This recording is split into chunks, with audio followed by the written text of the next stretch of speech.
itu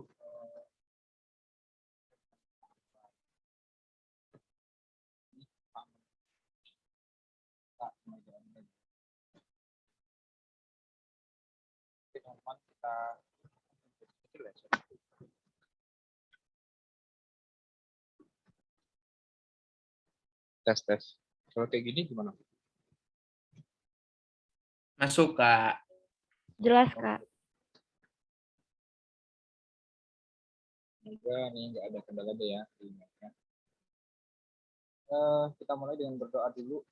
Ntar kalau misalnya suaraku hilang atau suaraku kecil, kabarin aja ya. Bilang aja di apa namanya, langsung potong on mic aja nggak apa. Kalau di chat takutnya nggak dibaca. Kita mulai dulu. Assalamualaikum warahmatullahi wabarakatuh. Selamat malam teman-teman semua. Mari kita awali dengan berdoa.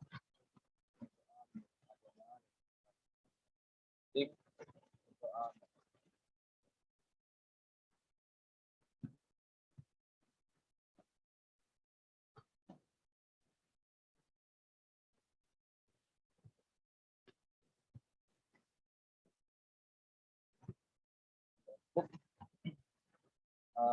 Oke. Kayaknya kita udah lama banget. Aku lupa juga. Yang penting ya udahlah kita sekarang udah kembali dan hari ini kita bakal tampil terakhir T1 ya, terkait dengan luas beberapa hari yang lalu aku PSB. PSB-nya aku udah bikin pilihan ganda apa namanya selesai, tapi untuk kasus aku belum selesai. Nanti kasus sambil jalan lah kita kerjain ya. Jadi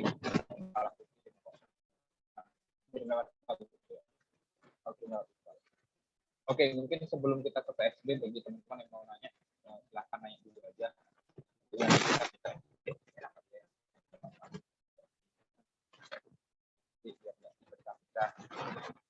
Kebanyakan dari teman-teman ada yang chat aku sama tadi kalau nggak salah itu ya dia. Halo, tes.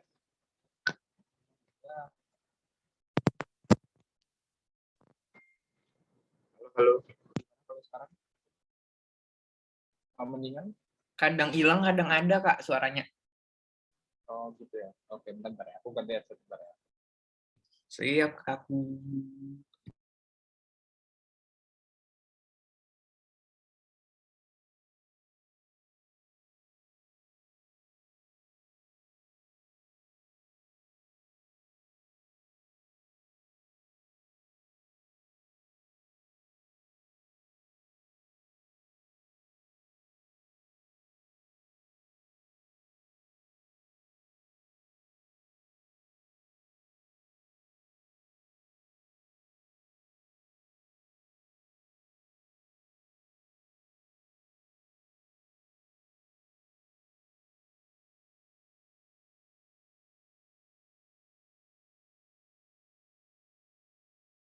Tes kalau kayak gini gimana? Apakah lebih mending suaranya? Jelas banget, Kak. Waduh, kalau kayak gini malah jelas banget ya. Oke deh kalau gitu ya. Widih, jelas, mantap. Oke. Hai Putri. Siapa Putri? Salah alamat, Bang. Oke, tadi ada beberapa yang nanya tentang delok-delom ya. Delom ya, betul, delok-delom. Sebenarnya delok-delom tuh ngapain sih gitu ya? Kenapa setiap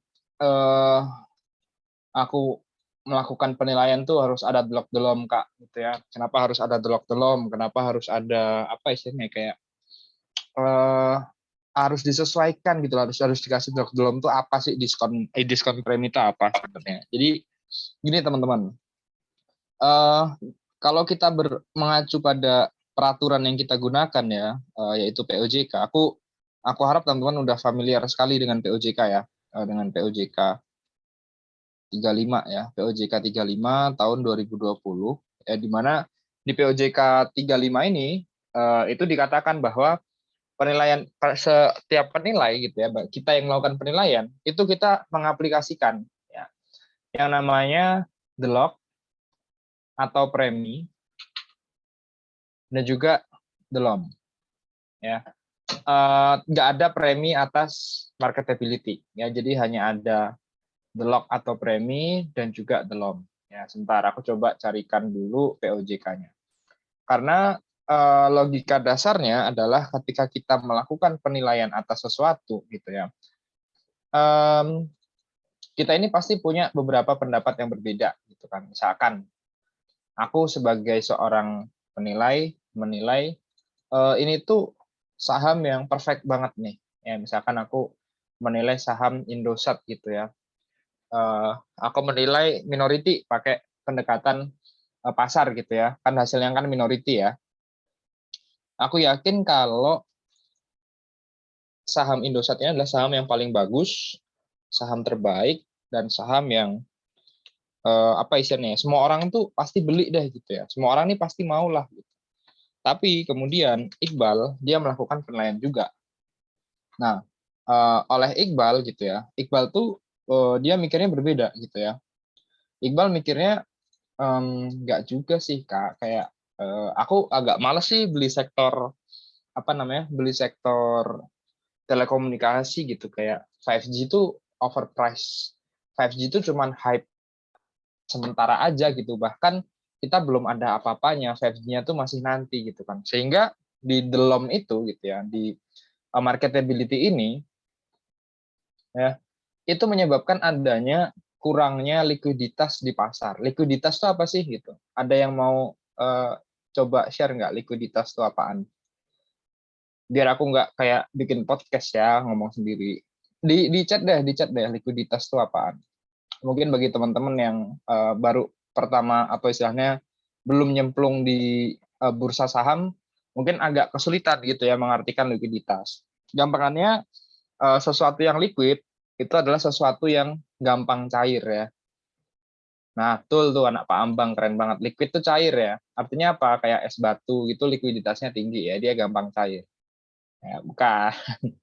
Jadi dia likuiditas itu artinya dia betul, dia gampang dicairkan. Dicairkan itu maksudnya apa? Orang-orang nih biasanya kan bilang nih, waduh gajian udah cair nih gitu ya. Artinya dia gampang menjadi uang lah. Sederhananya dia gampang menjadi uang. Dalam bursa saham, gampang menjadi uang itu artinya dia gampang dijual. Gampang dijual otomatis gampang dibelinya gitu kan. Kalau dia susah beli berarti otomatis dia bakal susah jual juga gitu kan. Kalau kita susah jual otomatis susah beli juga. Nah, artinya saham yang liquid adalah saham yang gampang diperjualbelikan. Contoh saham-saham yang liquid apa nih? Aku coba cari ya. Daftar teman-teman bisa lihat di aduh, keyboard aku rusak lagi. Sorry. Harus gonta-ganti apa namanya? Colokan nih. Karena colokannya cuma 2. Daftar LQ45. Nah, ini adalah saham yang paling liquid ya, saham-saham yang sering diperdagangkan, yang paling banyak ya diperdagangkan. Volume transaksinya tinggi ya, sederhananya kayak gitulah gitu ya. Nah, ya, kalau teman-teman lihat di sini ada sektornya ya, mulai dari konstruksi ya, kemudian pertambangan, kemudian wholesale, ada mining juga ya, otomotif, properti, perbankan, dan sebagainya. Nah, ini adalah saham-saham yang dia sering diperdagangkan ya. Nah, kita balik lagi ke DELOM tadi ya, di sini. Ya. Kalau kita lihat artinya DELOM lagi ya, kita balik ke artinya atau ke pengertiannya DELOM, ya, diskon likuiditas pasar ya, atau diskon for lack of marketabilities adalah suatu jumlah atau persentase tertentu, ya, dia merupakan persentase tertentu ya. Nanti di bawah ada yang merupakan pengurang dari nilai suatu ekuitas sebagai cerminan dari kurangnya likuiditas objek penilaian. Nah, jadi ketika teman-teman melakukan penilaian atas suatu saham, nih, misalkan di sini ya, dalam hal objek penilaian bukan merupakan perusahaan terbuka, ya, satu. Dia dikasih DELOM 20%, ya, antara 20% sampai 40%. Ya, ini untuk saham kontrol atau saham mayoritas di atas 50% ya, dalamnya segitu. Kemudian untuk saham minoritas adalah 30% sampai 50%. Kemudian untuk perusahaan terbuka mayoritas itu sampai 20%, sedangkan minoritas itu 10% sampai 30%. Artinya apa? Saham-saham kita ini yang kita lakukan penilaian itu kan nggak setara sama ini kan, ya nggak? Dia tuh nggak setara sama ini loh gitu kan. Artinya ada diskon atau ada pengurang nilai lah, ya seperti pengertiannya tadi. Suatu persentase yang merupakan pengurang dari nilai suatu ekuitas atau nilai suatu saham gitu ya, sebagai cerminan dari kurangnya likuiditas objek penilaian. Jadi seandainya dia liquid sempurna, ya seandainya dia liquid sempurna, maka kita nggak usah kasih delom nggak apa-apa. Tapi kalau dia nggak liquid sempurna, ya maka harus kita kasih delom, gitu kan. Maksudnya liquid sempurna apa? Maksudnya liquid sempurna itu permintaannya sangat banyak, ya, dan penjualnya sangat banyak juga. Tapi apakah itu terjadi? Enggak, gitu kan. Pasar saham itu pasar yang karakteristiknya mendekati pasar persaingan sempurna. Ya, kita mungkin dulu di PIE atau di mikro kita sempat bahas itu gitu ya. Tapi kan nggak kayak gitu juga gitu kan. Artinya saham-saham yang kita punya sekarang gitu ya, yang kita lakukan penilaian, itu kan dia tidak sepenuhnya itu mendekati atau ya mendekati sih, tapi dia tidak sepenuhnya punya karakteristik pasar persaingan sempurna gitu ya. Jadi penjualnya juga nggak sangat banyak, pembelinya juga nggak sangat banyak gitu ya. Artinya ada kemungkinan ya bahwa saham tersebut susah dijual, ada kemungkinan saham tersebut ya susah kita beli juga gitu ya. Sehingga kita kasih delom gitu kan. Kemudian ada yang nanya nih, ini kan dilihat dari pendekatan pasar karena acuannya pembanding. Jadi kalau pendekatan aset dan pendapatan, apakah dikasih delom-delom juga? Betul, tetap kita kasih delom-delom. Karena apa? Karena kita lihat di sini ya, pengertiannya adalah nilai suatu ekuitas sebagai cerminan kurangnya likuiditas objek penilaian. Ya, bukan karena satu pendekatan saja, tapi ya menggunakan pendekatan apapun, menggunakan metode dan model apapun, baik dia menggunakan pendekatan pendapatan, pasar, aset, ya metode mau pakai GPTCM, ya pakai capitalized method, excess earning, ya asset accumulation, pakai apalagi pendapatan pakai DCF, ya itu tetap aja, tetap sama kita kasih delom-delom. Kenapa? Karena tujuan dari kita melakukan penilaian itu kan kita mengetahui nilainya. Dan fungsinya kita tahu nilai juga buat apa gitu kan. Jadi pada dasarnya kita tetap kasih itu. Ya, kita tetap kasih nilai. Ya, kita kasih nilai dan nilai itu harus kita sudah kasih diskon dan premi gitu ya. Di sini disebutkan bahwa dia wajib ya dalam menentukan kesimpulan nilai atas objek penilaian. Bisnis wajib gitu ya menggunakan delom atau delok. Jadi ini memang wajib ya, baik menggunakan pendekatan apapun. Nah, tadi aku sampai mana ya? Udah ya gitu ya, kurang lebihnya kayak gitu ya. Jadi delom itu pada dasarnya karena marketability suatu aset itu ya agak susah gitu kan. Apalagi perusahaan tertutup ya. Perusahaan tertutup itu dia bisa kehilangan setengah nilainya, bener nggak? Ya. Bukan merupakan perusahaan terbuka, kemudian dia minoritas, dia bisa kehilangan setengah nilainya. Kenapa? Karena ya buat apa? Dia punya saham itu gitu ya, tapi sahamnya nggak bisa dijual gitu kan. Sahamnya susah dijual gitu. Akhirnya nilainya akan semakin berkurang gitu lah, karena likuiditasnya berkurang. Atau kalau misalkan nih aku pakai contoh di properti ya. Di properti teman-teman kenal yang namanya DAS. Ya, masih ingat nggak teman-teman? DUST. Waktu itu, ya betul ya, lupa biasa. Jadi di properti itu ada DAS ya. DAS ini adalah hal-hal yang berpengaruh terhadap nilai suatu properti ya. Yang pertama adalah durability. Betul. Kemudian U-nya adalah utility. Kemudian S-nya scarcity. T-nya adalah transferability. Nah, ya, kita fokus ke transferability-nya dulu. Ya, kalau DLOM kan kaitannya dengan transferability ya. Semakin properti itu susah transferability-nya, maka nilainya akan semakin kecil gitu kan. Kalau transferability-nya mudah, maka nilainya akan semakin besar gitu kan. Transferability ditandai dengan apa? Ya dengan adanya supply dan demand kan pastinya kan. Nah, begitu juga di pasar saham gitu kan. Di pasar saham itu dia ada supply demand-nya. Supply demand-nya di mana? Ada di bursa gitu kan, ada di bursa saham.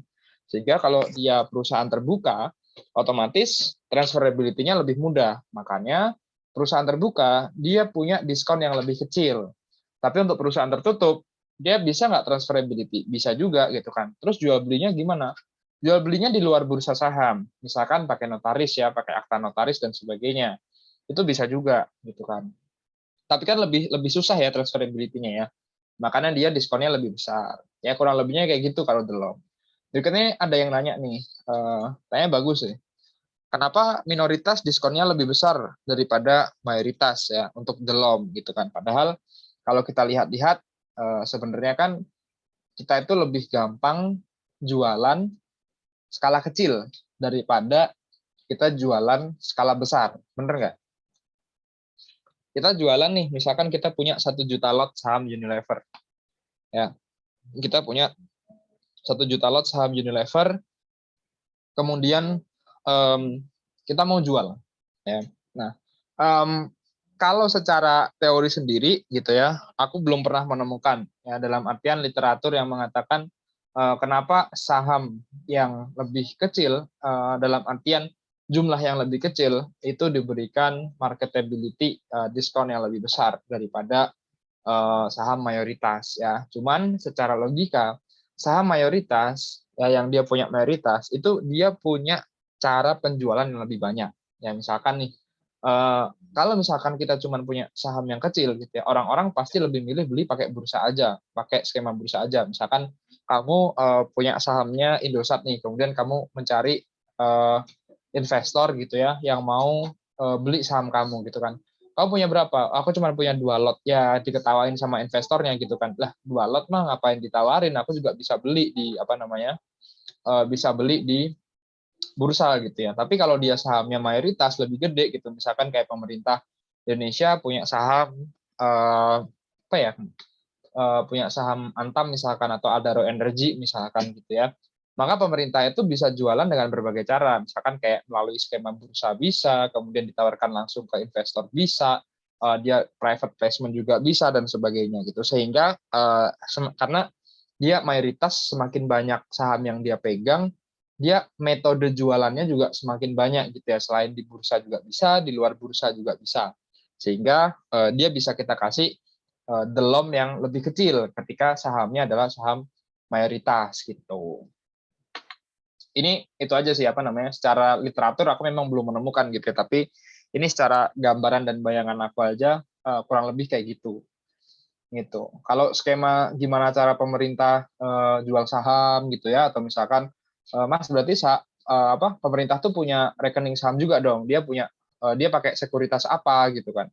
Atau dia nanti kalau itu kode brokernya biasanya pemerintah pakai apa gitu. Nah, itu nanti silakan teman-teman baca di PMK-nya ya. PMK terkait dengan bagaimana tata cara pemerintah dalam investasi gitu ya, misalkan di penanaman modal negara juga bisa, atau bagaimana cara pemerintah menata usahakan sahamnya gitu ya. Nih, anak-anak yang KND pasti udah baca lah, yang KTTA KND pasti udah pada ngerti lah gimana cara pemerintah menata usahakan kekayaan negara dipisahkannya ya.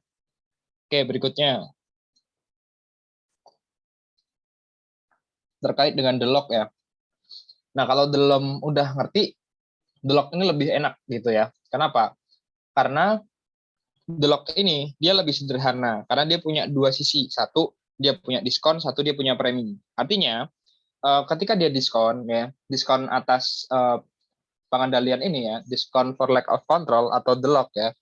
Delok ini kita artikan sebagai persentase tertentu yang merupakan pengurang dari nilai suatu ekuitas sebagai cerminan dari kurangnya tingkat pengendalian atas objek penilaian. Jadi kita beli suatu saham gitu ya, tapi kita nggak bisa ngapa-ngapain dengan saham itu. Artinya kita hanya bisa hold ya, kita hanya bisa pegang lah ya. Atau kalau sekarang istilahnya HODL ya, aku lupa HODL itu apa ya. Pokoknya hold apa live gitu, coba cari deh. Nah, yang mana sebenarnya kalau kita ngomongin kontrol itu akan sangat berpengaruh bagi seorang investor ya pastinya ya. Apalagi yang mau beli dalam jumlah besar. Nih, HODL yang HODL, apa artinya HODL? Hold on for dear life. Jadi pokoknya udah dipegang terus gitu ya. Nah, kalau kita kasih the lock gitu ya, artinya kita hanya beli minoritas aja gitu kan. Merupakan terbuka. Nah, ini dia. Besarnya kerugian pemegang saham minoritas dari perusahaan tertutup bila dibandingkan dengan pemegang saham minoritas perusahaan yang tercatat di Bursa Efek. Hal yang dapat dilakukan oleh pemegang saham pengendali terhadap perusahaan yang dikendalikan untuk membuat saham yang dimilikinya lebih menguntungkan. Ya, kemudian ada juga dalam hal objek penilaian adalah perusahaan terbuka. Nah, ini adalah rate-nya ya. Maka premi pengendalian atau the lock-nya, baik premi maupun the lock-nya yang bisa kita gunakan adalah 20-35. Tapi apabila dia perusahaannya tertutup, maka dia 30-70. Nah, bedanya apa sih gitu ya? Kita mengacunya pada dua hal ya. Yang pertama, kalau the lock tadi kan terhadap likuiditasnya aja kan, sudah cukup di likuiditas.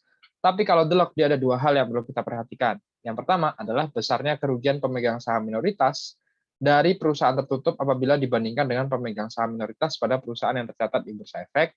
Dan yang kedua adalah yang tadi kerugian minoritas, yang kedua adalah keuntungan si mayoritasnya atau si pemegang saham kontrol gitu ya, apabila dia punya saham tersebut. Nah, jadi di sini bisa kita bilang gitu ya, kalau itu menguntungkan si pemegang saham itu banyak, ya berarti kita kasih preminya gede juga. Tapi kalau menguntungkan pemegang sahamnya kecil, ya udah kita kasih premi kecil aja.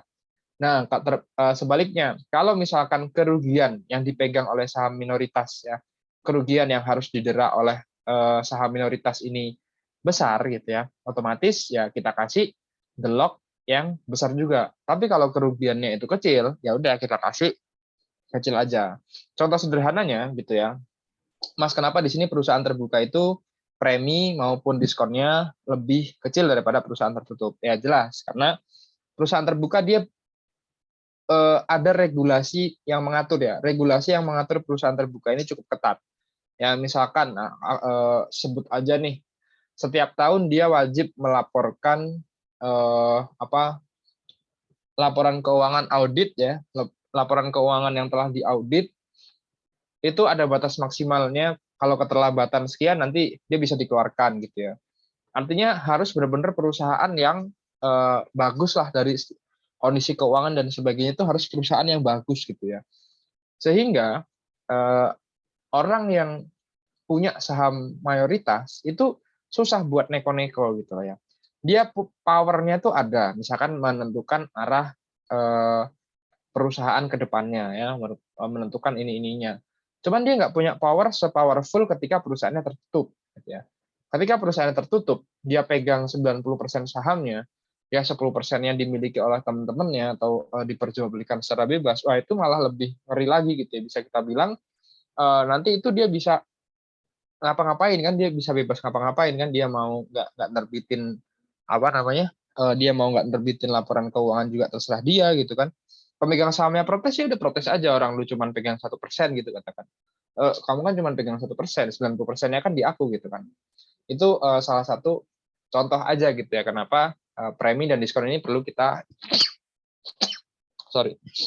aplikasikan. Nah, kalau diskon juga gitu sih sebenarnya. Kalau di perusahaan terbuka apa ya, lebih secure lah, lebih aman lah gitu ya. Kita lebih aman terkait dengan apa misalnya kayak menghindari tiba-tiba orang yang megang saham gedenya ini aneh-aneh gitu ya. Tapi kalau di perusahaan tertutup, nah itu risikonya bakal lebih besar. Makanya semakin besar risikonya itu ya kita akan menilai sebuah properti aset ya itu akan semakin kecil gitu kan. Kurang lebihnya kayak gitu ya terkait dengan delok-delom. Nah, misalkan bagi teman-teman ada yang masih bingung terkait dengan delok-delom, bisa ditanyakan. Kalau misalkan ada teman-teman yang nanya nih, Mas, ini kan 30 sampai 70, terus ini 20 sampai 35 gitu ya. Itu aku cara ngasihnya gimana gitu kan. 20 maksimal 20, 10 sampai 30, 20 40, 30 sampai ini aku cara ngasihnya gimana nih gitu. Misalkan kayak cara aku misalkan aku menilai saham Indosat terus aku berapa yang harus aku kasih gitu. Nah, itu tergantung dari bagaimana penilai melihat saham yang dia nilai. Misalkan kalian menilai saham minoritas gitu ya, atau katakan mayoritas lah, menilai dapat indikasi mayoritas gitu ya, maka teman-teman bisa ngasih itu berdasarkan misalkan penilaian sebelumnya. Penilaian sebelumnya dikasih rata-rata tengah kok Mas. Ya udah kamu pakai tengah bisa. Atau kamu lihat kayak kalau di perusahaan ini kepemilikan publiknya itu gede banget gitu ya. Misalkan kamu menilai saham dengan indikasi nilai minoritas misalkan. Perusahaan ini itu kepemilikannya terbuka itu 51%. Artinya hanya 49% itu yang dikuasai oleh golongan-golongan tertentu. 51%-nya dikuasai oleh masyarakat. Sehingga aku nggak perlu memberikan delok yang cukup besar karena risiko atau misalkan kerugian ya yang didera oleh pemegang saham minoritas ini nggak besar karena banyak orang yang pegang gitu ya, banyak orang yang masyarakat ini itu banyak yang pegang gitu ya. Ya itu kayak kurang lebih kayak gitu ya. Nah, itu adalah seni lah, bisa kita bilang seni menilainya di situ terkait dengan delok-delom. Kalau lebih begitu, teman-teman terkait dengan delok-delom ada yang masih dibingungin? Kak, mau tanya, berarti kalau misalkan delok itu, jujur aku masih bingung sih, Kak. Delok itu, semakin kecil deloknya, berarti semakin besar juga pemegang sahamnya gitu, minoritasnya, atau gimana kayak? Gini sih, kalau terkait dengan diskon ya, terkait dengan diskon itu mengacunya di sini. Besarnya kerugian gitu ya, pemegang saham minoritas ya dibanding dengan perusahaan yang dia dipegang gimana maksudnya? Kerugian pemegang saham minoritas dibanding dengan pemegang saham mayoritas gitu aja. Kalau misalkan pemegang saham minoritas dan pemegang saham mayoritas itu nggak ada bedanya gitu ya, hanya beda misalkan mayoritas dia bisa menentukan siapa direksinya, bisa menentukan arahnya aja gitu ya. Ya mungkin kamu kasih yang paling kecil juga nggak ada masalah gitu kan. Perusahaan terbuka kamu kasih 20, itu nggak ada masalah. Jadi lebih ke kerugiannya. Kalau kamu pegang minoritas itu apa? Kalau premi itu kalau kamu jadi mayoritas itu keuntungan kamu apa? Semakin besar keuntungan yang kamu pegang, semakin kecil kerugian yang kamu pegang. Nah, itu akan mempengaruhi mempengaruhi delok dan premi yang akan kamu terapkan. Kurang lebihnya kayak gitu. Ada gambaran atau masih belum? Ya, udah mulai kebayang sih, Kak. Berarti semakin tinggi keuntungan dan semakin kecil potensi kerugian, maka si delok-delomnya itu akan semakin kecil. Kalau semakin besar keuntungan kamu, preminya semakin besar. Ya, semakin kecil kerugian kamu, kalau misalnya kamu minoritas, berarti deloknya semakin kecil gitu. Nah ini, jadi yang dilihat lebih ke return pemegang saham mayoritas, bukan hanya returnnya. Dalam artian gini, apa saja sih ya? Kalau lihat di poin B gini, apa saja yang bisa dilakukan oleh pemegang saham pengendali ya terhadap perusahaan yang dikendalikan untuk membuat, nah catatannya adalah saham yang dimilikinya itu lebih menguntungkan. Misalkan nih, kamu punya 30%, ya, kamu punya 30%, 70%-nya dibagi ke masyarakat misalkan. Jadi si A katakan punya 0,0 sekian persen, 1%, 0, sekian persen kan gitu ya kalau ke publik ya. Kalau dimiliki publik kan berarti setiap orang punyanya kecil-kecil kan. Sedangkan kita gitu ya, kamu gitu ya, pegang 30%. dari kepemilikan kamu 30% itu gitu ya, kamu bisa nggak mengendalikan gitu ya perusahaan itu supaya saham yang kamu pegang itu lebih menguntungkan? Jawabannya hampir-hampir ya, bisa tapi sedikit. Kenapa? Karena publiknya itu punya 70%. Kamu mau neko-neko, dibantai sama pemegang saham lainnya gitu ya. Artinya kamu bisa kasih premi yang dikit aja kalau kayak gitu. Karena kamu cuma pegang 30%. Walaupun itu sudah menjadi mayoritas kan. Kenapa? Karena yang lain itu dimiliki oleh publik. Dan publik itu kan paling milikinya, kayak misalkan nih, saham Indosat dimiliki publik 15%. Tapi kan kalau aku beli saham Indosat, kan aku paling punya 0,000 sekian persen gitu kan. Kamu punya juga paling 1% itu udah tinggi banget gitu ya. Jadi kata dimiliki publik gitu ya, itu berarti dibagi sedikit-sedikit ke masyarakat, itulah sederhananya. Jadi kamu punya 30%, tapi apakah kamu gitu ya punya keuntungan yang besar gitu ya? Kamu punya kendali yang cukup besar ya untuk mengendalikan perusahaan supaya kamu memiliki keuntungan lebih banyak gitu kan? Jawabannya juga iya, tapi hanya sedikit. Maka kamu kasih premi dikit aja. Nah, keuntungan ini apakah dilihat hanya dari return-nya? Nggak hanya return secara moneter ya, misalkan kayak dividen, preferred dividend, common dividend, atau misalkan ada apa yang terkait dengan return pribadi si pemegang sahamnya. Bukan hanya itu saja, tapi lebih ke bagaimana perusahaan menentukan arah perusahaannya gitu ya, kemudian memilih direksinya, memilih komisarisnya, kayak gitu-gitu itu juga perlu dipertimbangkan gitu sih. Semoga itu bisa menjadi gambaran ya, bisa dapat gambaran lah terkait dengan the lock-nya ini. Izin Kak, pertanyaan terakhir lagi. Boleh. Sebelum pindah ya Kak ke soal. Nah ini tuh Kak, delok sama delom ini dua-duanya harus ada di penilaian atau enggak ya Kak? Maksudnya tuh ketika kita menghitung satu nilai, dua-duanya ada ataukah ada peluang karena dia saking liquidnya, jadi nggak perlu ada salah satunya? Ini wajib dia. Kenapa? Karena tadi sih sebenarnya, meskipun dia liquid banget gitu ya, meskipun dia kayak liquid banget, tapi dia itu enggak pasar persaingan sempurna banget gitu. Dalam artian dia supply-nya, demand-nya pun terbatas gitu. Kayak orang yang bertransaksi saham itu enggak yang misalkan kamu punya 1 juta lot saham, kamu jual laku semua, enggak gitu. Dalam artian ada satu momen yang dia bisa jadi gitu ya, kalau kamu punya stok banyak banget, akhirnya juga nggak liquid. Nggak ada yang mau beli saham sebanyak itu dalam satu waktu gitu. Misal kalau nggak big money ya, kalau nggak uang gede, kalau nggak bandar gitu. Jadi tetap wajib ada delok-delom itu dalam satu perhitungan penilaian. Begitu. Oke, siap Kak. Oke, itu ya terkait dengan delok-delom.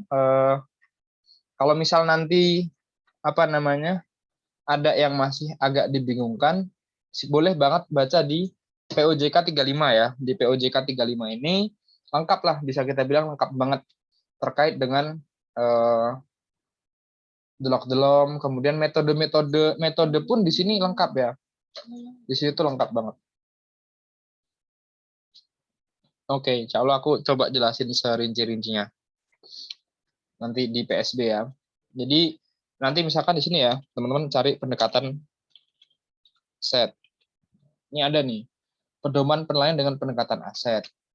Sini ada metode-metodenya gitu ya. Metodenya pun di sini dibahas juga gitu ya. Ada metode penyesuaian aset bersih, ada metode kapitalisasi kelebihan pendapatan gitu ya. Dalam hal penilaian bisnis menggunakan metode kapitalisasi kelebihan pendapatan, maka aset tak berwujud wajib dinilai secara kolektif ya, menggunakan Big Pot Theory of Goodwill. Baca ini tuh menjadi rangkuman ya, sebenarnya POJK 35 ini menjadi rangkuman lah bagi teman-teman. Bagi teman-teman yang belum baca, buru-buru dibaca deh gitu ya, karena mungkin ada konsep dari teman-teman yang teman-teman dapat masih ngambang gitu ya. Ternyata dijelasin detail di sini. Misalkan di slide gitu kan, kalau slide itu kan poin-poin ya, misalkan teman-teman agak kesulitan mencerna poin-poinnya, baca aja di POJK. Misalnya dia ada. Oke, kita langsung ke PSB ya. Udah kelihatan ya nih ya? Udah, Kak. Oke.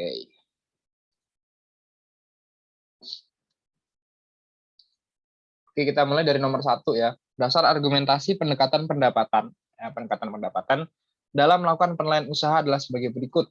Nah, di sini ada 4 pilihan. Yang A, satu nilai dari suatu investasi atau aset adalah nilai sekarang atas arus kas yang diharapkan untuk diperoleh dari investasi atau aset tersebut di masa mendatang. Berikutnya, sebuah bisnis ditentukan oleh kemampuan menghasilkan arus kas di masa mendatang.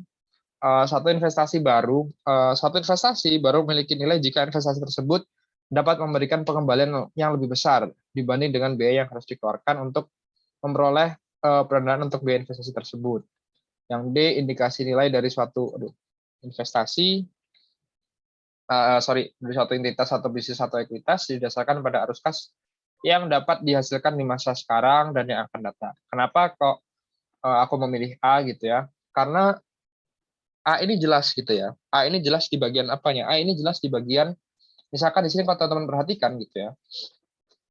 Hanya A yang menjelaskan bahwa nilai itu adalah value itu gitu ya. Value dari suatu investasi itu adalah present value.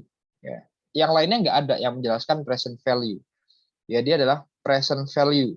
Dari apa? Dari future economic benefit-nya. Yang mana future economic benefit-nya harus kita rupiahkan. Dalam hal kita rupiahkan, maka yang bisa kita lakukan penilaiannya adalah arus kasnya gitu kan. Arus kasnya. Kalau yang lain kan nggak ada. Dia sebuah bisnis ditentukan oleh kemampuan menghasilkan arus kas. Apanya bisnisnya gitu kan. Kemudian baru memiliki nilai jika investasi tersebut dapat memberikan pengembalian yang lebih besar dibandingkan dengan nilai yang harus dikeluarkan untuk memperoleh pendanaan untuk membiayai investasi tersebut gitu kan. Apanya gitu kan, pengembaliannya lebih besar itu, tapi kalau nggak kita present value kan juga sama aja gitu kan. Kemudian dia lagi-lagi di sini nggak ada kata present value-nya, nggak ada nilai sekarangnya gitu. Padahal pendekatan pendapatan itu mau gimana pun dia selalu kita present value-in kan. Berikutnya nomor 2, manakah dari pernyataan berikut yang paling benar? Ya, kita baca satu-satu. Apabila arus kas bersih naik dan tingkat diskonto naik, maka nilai perusahaan akan cenderung naik. Nah, kita lihat ya. Value itu kan rumusnya adalah cash flow, ya kan? Dibagi dengan discount rate. Nah, value atau discount rate, wait.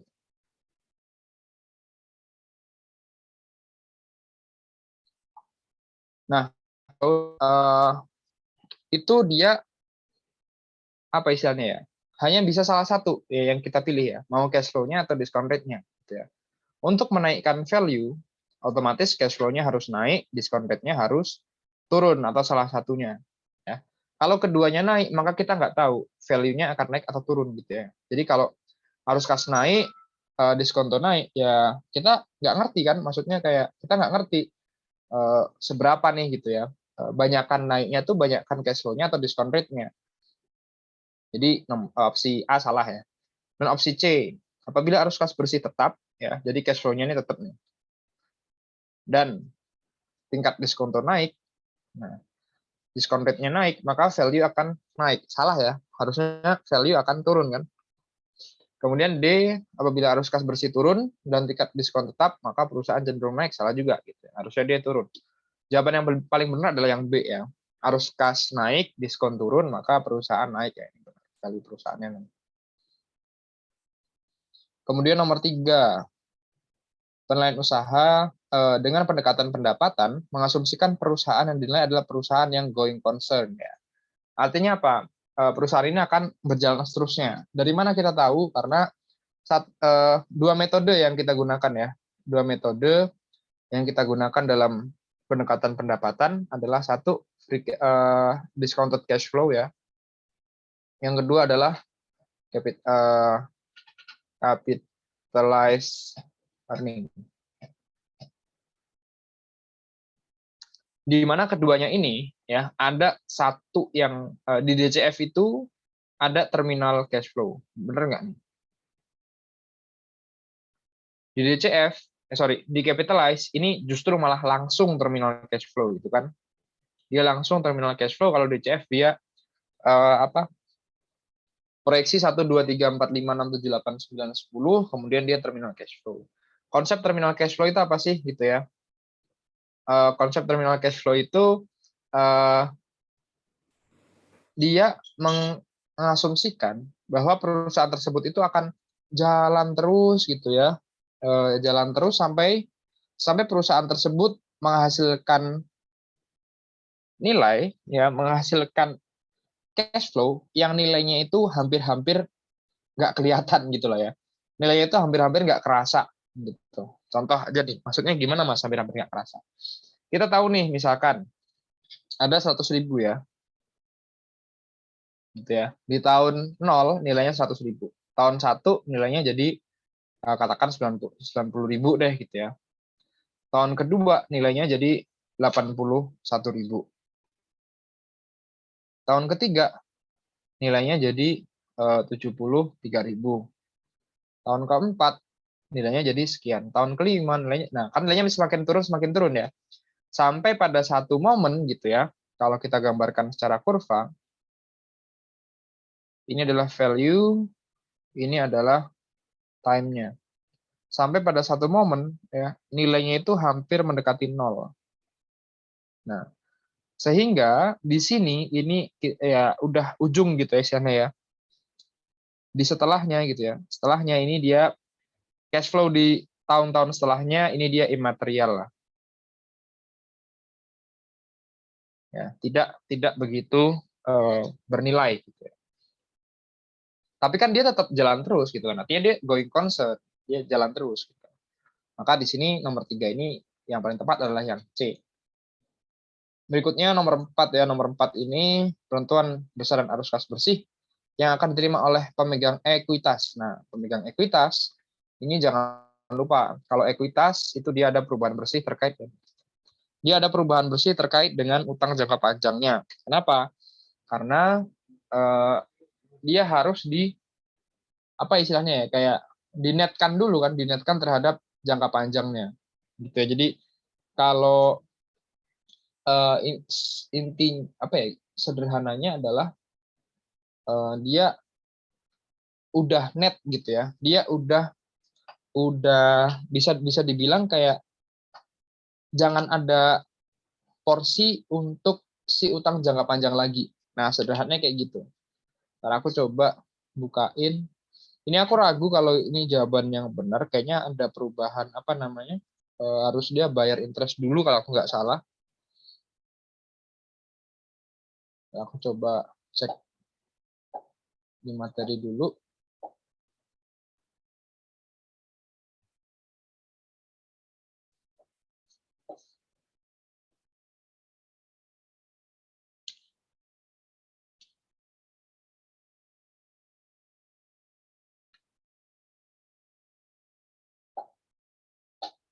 Oh, udah bener ding. Ini ya. Jadi untuk equity itu berubahnya di long term debt ya. Artinya gimana? Artinya dia udah net lah, udah bersih lah gitu ya. Pembayaran bunga udah kita kasih gitu ya. Preferred dividend udah kita kasih. Nah, ini kita tambahkan kembali. Kenapa kita tambahkan kembali? Karena ya ini kan menjadi cash flow kepada kreditur kan. Ini kan ini mau kita hitung juga gitu ya. Makanya ini kita kembaliin. Aduh, sorry ada ASMR bersin.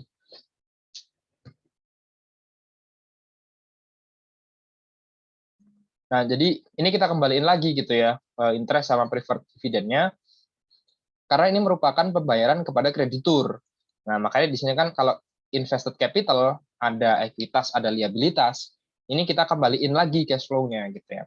Tapi kalau di equity, ya ini kan berarti untuk equity saja gitu kan. Artinya ya udah kita bayarin gitu kan, interestnya kita bayarin gitu.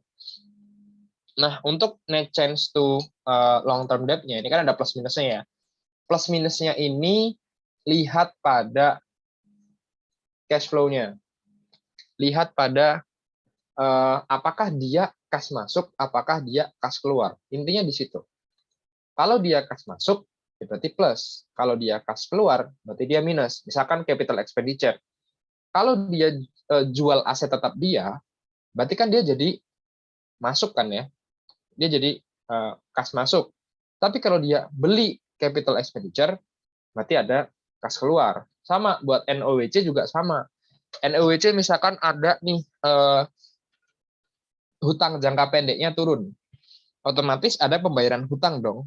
Kalau ada pembayaran hutang, berarti dia kas keluar. Nah, kalau teman-teman kesusahan ngapalin ini kalau plus ini naik, kalau ini minus ini gini gitu. Nah, teman-teman hafalin itunya. Teman-teman pakai apakah dia kas masuk, apakah dia kas keluar. Kuncinya di situ aja sih.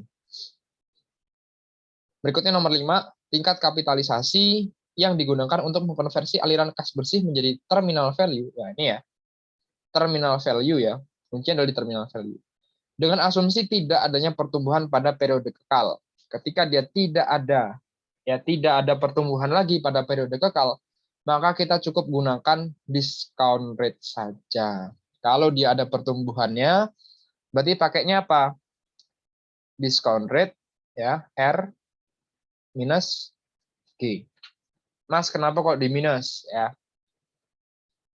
Kenapa kok di minus? Karena logikanya gini, kalau dia ada pertumbuhan, ya tadi kan rumusnya value sama dengan cash flow dibagi discount rate-nya gitu ya. Semakin gede discount rate, maka value akan semakin kecil. Semakin kecil discount rate, maka value akan semakin gede. Ketika ada pertumbuhan, ya ada yang namanya growth, otomatis value itu harusnya semakin gede dong. Maka dari itu R-nya kita kecilin. Cara ngecilinnya gimana? R-nya kita kurangi dengan growth gitu ya. Jadi di sini karena dia nggak ada pertumbuhan, jadi ya udah kita pakai discount rate aja. Berikutnya nomor 6, pendekatan pendapatan mengenal beberapa istilah ini. Manakah dari pernyataan berikut yang paling benar? Nah, di sini kita lihat di nomor B ya, di opsi B. Kapitalisasi adalah proses konversi dari beberapa periode menjadi nilai. Salah, kenapa? Karena kapitalisasi kita hanya butuh satu periode saja. Kapitalisasi kita nggak butuh empat proyeksi, 5 proyeksi, 8 tahun proyeksi nggak butuh. Kapitalisasi hanya satu aja. Yang C, metode kapitalisasi pendapatan ekonomi adalah suatu metode dalam pendekatan pendapatan di mana pendapatan ekonomi dalam lagi-lagi ya beberapa periode. Ini salah. Beberapa periode salah. Tingkat diskonto adalah suatu tingkat balikan yang digunakan untuk mengonversi suatu angka moneter, utang maupun piutang di masa depan menjadi nilai masa kini. Ini salah. Kenapa? Karena kita nggak ngitung utang piutang, ya kita nggak peduli. Kita hanya peduli cash flow. Sehingga jawaban yang paling tepat adalah tingkat kapitalisasi adalah penyebut. Ya, ini benar.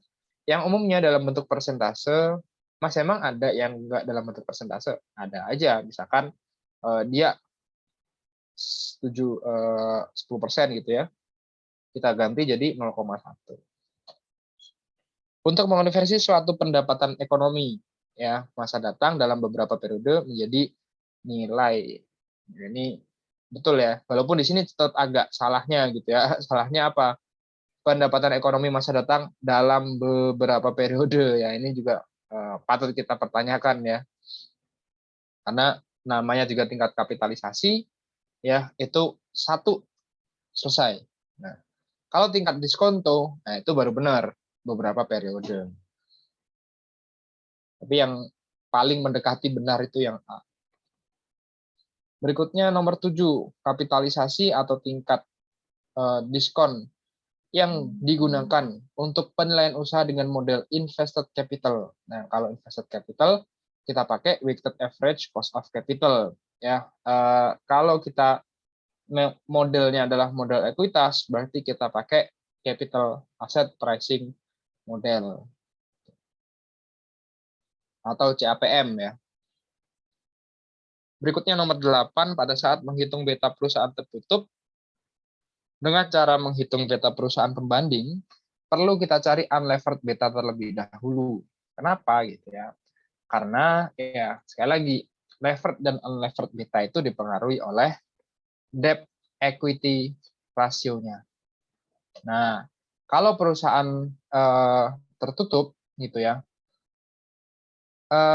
ini bisa saja dia yang pastinya dia berbeda ya. Unlevered dan levered itu pasti kuncinya itu di debt equity rasionya sebenarnya. Kita lihat di opsi B, risiko perusahaan nilai dengan perusahaan pembanding berbeda. Nah, ini salah karena apa? Karena namanya juga pembanding, itu kita pasti pilih yang risikonya sebanding ya. Kemudian tingkat pengembalian perusahaan yang dinilai dengan perusahaan pembanding berbeda. Ini jelas berbeda, tapi apa hubungannya gitu ya? Levered dan unlevered itu nggak ada kaitannya dengan return. Berikutnya, beta perusahaan nilai dengan perusahaan pembanding berbeda. Ya, jelas gitu ya. Artinya dia jelas beda gitu ya. Nggak apa sih kayak ya memang jelas beda gitu. Dia kayak apanya gitu. Kalau beda ya memang beda gitu kan. Tapi kan alasannya kan bukan itu gitu ya. Alasannya adalah karena struktur modal perusahaan yang berbeda. Ya. Levered beta sama dengan unlevered ya dikali 1 plus 1 min tax dikali ya debt bagi equity. Atau ini kita sebut sebagai DER ya, debt equity ratio. Jadi levered sama dengan unlevered beta dikali ya 1 plus dalam kurung 1 min tax dikali DER. Kalau kita mau cari unlevered beta ya udah tinggal kita balik aja ya. Levered dikali 1 per gitu kan. Ini ada yang nanya, Kak, kalau nilai perusahaan terbuka dibandingkan sama perusahaan terbuka juga, perlu dicari unlevered-nya beta, perlu dicari unlevered beta atau enggak gitu intinya. Seringkali perlu, ya seringkali tetap dicari unlevered betanya. Atau teman-teman cari data di Damodaran, ya kan, biasanya cari data di Damodaran kan, itu cari aja data yang unlevered-nya. Ya, jadi nggak usah cari data levered-nya, tapi cari data unlevered-nya. Dan biasanya Pak Damodaran itu kan ya namanya juga udah profesor ya, orang yang paling dihormati di penilaian. Mau kita dari unlevered beta kita konversi ke levered beta atau kita cari levered beta kita ubah ke unlevered kemudian kita jadiin ke levered lagi, itu hasilnya sama gitu ya. Tapi supaya runtut gitu ya, supaya runtut logika berpikirnya dapat, cari aja pilihannya dua, cari levered jadiin unlevered, jadiin levered lagi, atau cari aja dari awal yang memang sudah unlevered beta. Kalau buat CAPM tuh pakainya levered atau yang unlevered? Sejauh ini sih yang aku tahu dia pakai levered ya kalau aku nggak salah ya. Dia tetap pakainya pakai levered beta. Cuman dia tadi ya levered betanya harus apa istilahnya? Cari yang itu dulu, sesuaikan dulu ya. Pakai unlevered kemudian dikonversi ke leverednya dengan DER sesuai perusahaan. Berikutnya nomor 9 ya.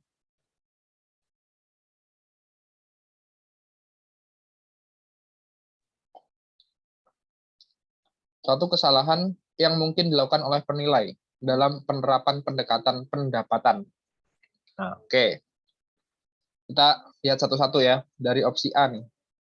Menggunakan WACC terhadap FCFF ya, betul ya. WACC, FCFF, CAPM, FCFE. Wis, biar pencet.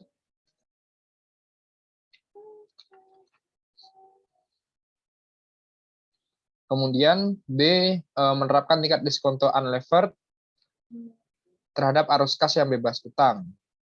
Ini mah bener-bener aja gitu kan, artinya udah bener gitu ya. Kemudian membuat penyesuaian kendali atas penugasan penilaian yang mencerminkan nilai kepentingan minoritas atau mayoritas. Ya bener juga gitu kan, kita lakukan penyesuaian kendali kan, minoritas ya kita kasih diskon, mayoritas ya kita kasih premi gitu kan.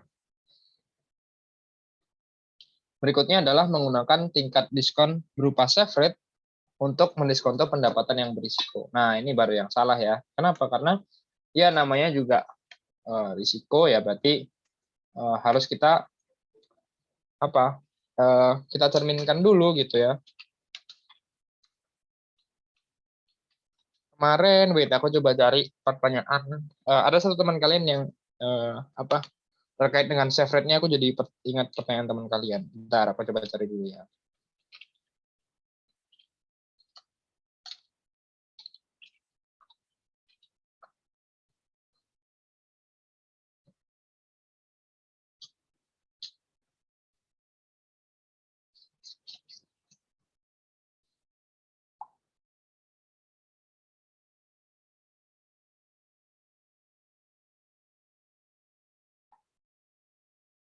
Nah, ini dia. Dia nanya terkait dengan risk return. Ya, Mas, bukannya high risk itu high return ya? Ya, betul. High risk itu dia ada kaitannya dengan high return, tapi penerjemahannya itu agak sedikit berbeda. Ya, maaf ini aku potong. Atau mungkin nanti deh, habis nomor 10 ya, sekalian nanti kita tanya jawab juga deh. Berikut nomor 10 ya, sebuah perusahaan memiliki struktur modal 60% utang, 40% ekuitas, biaya hutang sebelum pajak oleh perusahaan adalah 8, biaya ekuitas 9, tarif pajak 20%. Kita diminta untuk menghitung WACC. Ya, rumusnya WACC di sini udah ada. WACC itu adalah weighted debt dikali cost of debt after tax ditambah weighted equity dikali cost of equity, di mana weighted debt atau cost of debt after tax-nya itu kita hitung di sini. Ya, kenapa ada after tax? Karena mungkin teman-teman ingat juga ya, kalau tax itu dia ada tax benefit-nya gitu ya. Jadi buat perusahaan-perusahaan tertentu gitu kan, misalkan perusahaan-perusahaan retail yang dia pendapatannya itu kena pajaknya gede gitu ya, dia bakal dapat tax benefit dengan berhutang ya. Jadi dia bisa berhutang untuk mendapatkan tax benefit. Mas, terus hutangnya sama aja dong. Utangnya kan nanti tetap aja kan dia tetap harus bayar hutang kan. Mending ya nggak juga gitu ya. Bisa aja dia hutang ke bank perusahaan yang sama kayak dia gitu. Misalkan kayak dia induknya sama, misalkan kayak induknya adalah Astra Indonesia gitu ya. Kemudian kan di bawahnya ada macam-macam tuh. Ada Astra Agro Lestari, ada Astra apa, ada Astra apa, ada Astra apa. Dia bikin bank juga yang bisa buat ngutangin si Astra Agro Lestarinya gitu kan. Nah, nanti ntar ditukar dengan benefit-benefit lain. Misalkan dia utang di bank, nanti dia ditukar benefit, misalkan dikasih ini, dikasih ini, dikasih ini. Jadi kedua-duanya sama-sama saling menguntungkan gitu ya. Dan itu kan cara yang boleh ya digunakan untuk menghindari pajak lah istilahnya kayak gitu. Nah, makanya perusahaan-perusahaan yang dia pendapatan yang kena pajaknya gede gitu ya, pendapatan kena pajaknya gede, misalkan tadi ya retail kayak gitu-gitu, struktur kapitalnya rata-rata pasti utangnya gede juga gitu kan. Misalkan kayak teman-teman cek deh di consumer goods juga ya. Misalkan kayak perusahaan retail Matahari ya, LPPF atau Ramayana gitu kan. Kemudian consumer goods kayak Unilever, Indofood CBP, dia pasti punya struktur kapital yang gede utangnya dibanding dengan misalkan kayak farmasi gitu ya. Farmasi Sido muncul, dia hampir-hampir utangnya nggak ada. Itu namanya juga tax benefit ya, yang dia didapat oleh perusahaan-perusahaan tertentu dengan ya persentase utang tertentu itu akan memaksimalkan benefit yang didapatkan. Nah, cara ngitungnya dulu udah diajarin ya waktu kita belajar manajemen keuangan ya, bagaimana cara menghitung struktur kapital yang optimal bagi sebuah perusahaan. Nah, semoga teman-teman masih ingat juga ya caranya. Oke, ini untuk nomor 10 ya, sampai nomor 10 silahkan bagi teman-teman yang ada pertanyaan. Sembari aku juga mau jelasin tadi pertanyaan high risk high return dan konsepnya terkait dengan value sebuah perusahaan. Konsep dari high risk high return itu mungkin ya, yang aku ini bilang mungkin ya, mungkin diterjemahkan sebagai high risk otomatis pasti high return. Kalau dia high return otomatis dia high risk. Nah, sebenarnya bukan kayak gitu juga gitu ya. Penerjemahan dari high risk high return adalah ketika nih, kita ambil contoh aja nih ya, Ini contoh ya, sekali lagi ini cuma contoh ya. Ketika yield surat utang negara itu 6% ya, atau ini adalah risk free ya, dia adalah risk free. Kenapa kita bisa bilang risk free? Karena dia dijamin oleh negara. Negara nggak mungkin gagal bayar utangnya. Kenapa? Kalau negara butuh duit buat bayar utangnya, dia bakal utang lagi, gitu ya. Dia bakal utang lagi buat bayar utang sebelumnya, atau utang sebelumnya akan ditawari buat diperpanjang, dikasih rate yang lebih tinggi dan sebagainya lah, gitu ya. Sehingga di sini dia risk free. Kecuali ya, namanya risk free pun ya, namanya risiko itu kan ada dua ya. Ada risiko, aduh aku lupa namanya deh, yang waktu itu.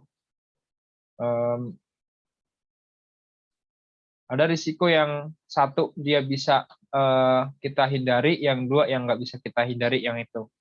Dimana risiko yang nggak bisa dihindari oleh sebuah negara, misalkan ada perang dunia, kemudian ada bencana alam besar-besaran, kayak gitu-gitu ya, itu masih tetap ada ya, dalam artian 6% ini sudah menginclude risiko tersebut gitu ya. Nah, ini unsistematis ya, sistematis dan unsistematis. Tapi kalau risiko-risiko ya, artinya negara ini udah ada lah ya gitu ya. Negara ini bisa kita bilang 6% ini adalah sebagai basis risk free-nya. Nah, sedangkan misalkan ada sebuah saham. Saham ini ya, ada sebuah saham yang dia risikonya gede gitu kan. Otomatis risikonya kan lebih gede daripada Sun kan. Kenapa? Karena saham ada potensi kerugian, ada potensi gagal bayar dan sebagainya. Ada potensi ketidakstabilan ekonomi dan sebagainya. Ya, yang membuat saham ini memiliki risiko lebih tinggi dibandingkan risk free. Sehingga ketika dia punya risiko lebih tinggi gitu ya, otomatis kita sebagai seorang investor akan berekspektasi ya, atau kita akan meminta return yang lebih tinggi, ya kan? Misalkan kita minta menjadi 9%. Ini per tahun ya, 6% per tahun, saham 9%. Dengan apa? Berarti ada risiko sebesar 3% di sini. Gitu ya, sederhananya kan kayak gitu kan. Nah, risiko 3% itu datang dari mana? Datang dari beta, return market dikurangi return F, ya, atau premi market return ya, market premium. Ini kita sebut sebagai risiko si sahamnya. Semakin besar risiko si saham, otomatis expected return kita juga akan semakin besar. Ya, buktinya apa? Buktinya di betanya. Beta itu apa sih? Beta itu sederhananya adalah elastisitas dari saham dan pasar. Ya, semakin gede betanya, otomatis dia semakin elastis. Artinya, ketika betanya 3 gitu ya, misalkan ada nih saham betanya 3. Ketika pasar saham gitu ya, atau ketika bursa ini baru naik 1%,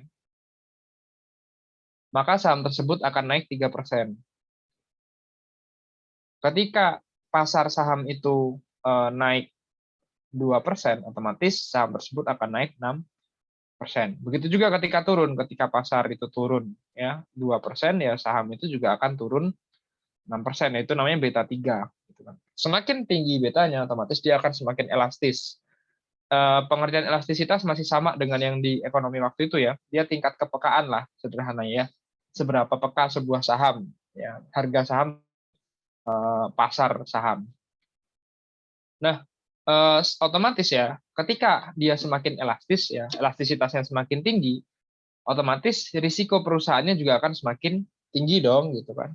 Nah, berarti semakin berisiko, maka expected return kita juga akan semakin tinggi juga. Misalkan 9% ini pakai beta 1 ya. Ketika betanya 2 ya bisa saja kita 12% nih expected return-nya. Betanya 4 ya, kita bisa expected return 15%. Betanya 10 ya, kita bisa expected return sampai 25%. Tapi teman-teman perlu ingat ya, return yang kita gunakan ini, ya return yang kita apa istilahnya kita naikkan ini ya, dari 6% naik ke 9%, naik ke 12%, naik ke 15 sampai naik ke 25%. Ini berasal dari risiko saham tersebut. Artinya return yang naik tadi itu adalah wujud dari kompensasi risiko saham. Oke. Ini adalah konsep high risk, high return.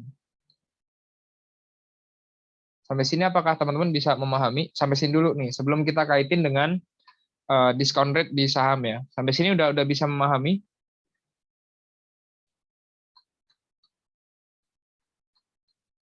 Ayo, komen. Bisa ya, aman ya berarti ya? Aman ya? Oke.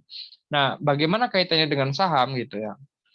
Saham itu kaitannya dengan discount rate ya. Discount rate kan ada dua ya. Discount rate kan ada dua nih. Yang satu adalah WACC, yang satu adalah CAPM. Oke, ini clear ya.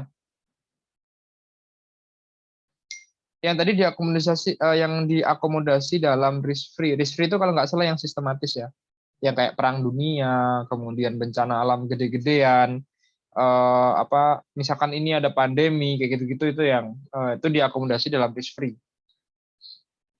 Tapi kalau yang misalkan harga kenaikan kenaikan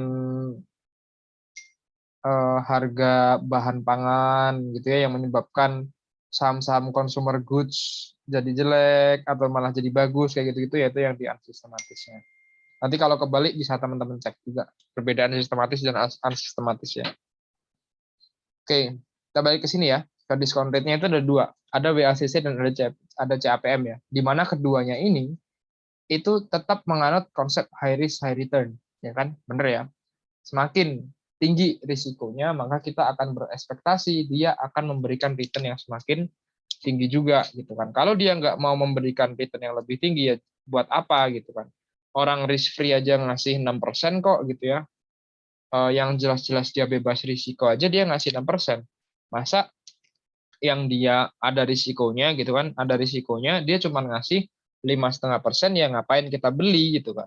Nah, itu konsep high risk high return kayak gitu. Nah, ketika kita masukkan ke sini gitu ya. Ini udah menjadi satu wujud CAPM. Ini sudah menjadi satu wujud WACC. Gitu ya. Kita balikkan ke value. Value sama dengan cash flow dibagi dengan discount rate. Ya. Atau ya cash flow 1 dibagi 1 plus discount rate pangkat 1. Cash flow 2 dibagi 1 plus discount rate 2 dan seterusnya.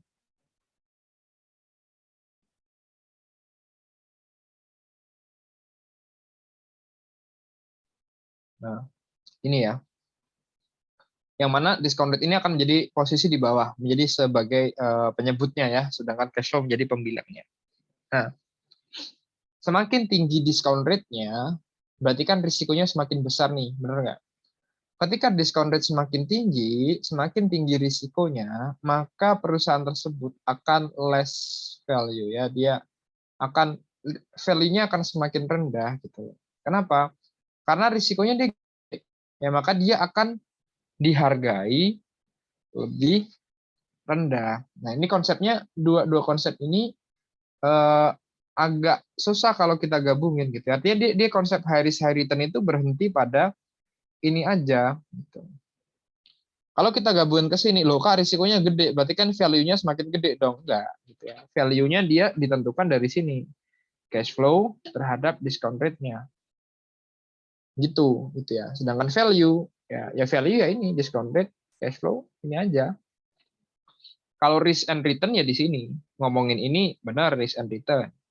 Tapi kalau kita udah menghitung yang namanya value, semakin berisiko sesuatu, value-nya akan semakin rendah. Tapi benar juga, kalau semakin berisiko sesuatu, kita akan expect return itu yang lebih tinggi. Kenapa? Karena untuk mengkompensasi itu gitu. Tapi konsep untuk mencari value, ya kita udah nggak ngomongin high risk high return-nya tadi gitu ya. Kita ngomonginnya adalah value itu adalah cash flow dibagi discount rate. Semakin tinggi risikonya, maka kita nggak mau menghargai dia lebih mahal gitu ya. Ini dua nafas yang berbeda lah. Sampai sini bisa ya teman-teman ya, ngebedain antara high risk high return ya terhadap konsep ketika kita mencari expected return ya dibandingkan dengan ketika kita mencari sebuah value dari perusahaan. Berikutnya kita soalnya masih banyak ya, udah jam 9, semoga nanti waktunya cukup. Di bawah ini yang paling tepat untuk menggambarkan pendekatan pasar adalah titik-titik ya, kecuali nah, sini. Kita perlu mengidentifikasi aset-aset yang dimiliki oleh perusahaan. Ya, sebenarnya perlu juga ya, kalau kita lihat di opsi A, membandingkan perusahaan yang dilihat dengan perusahaan pembanding, ya ini pasti jelas.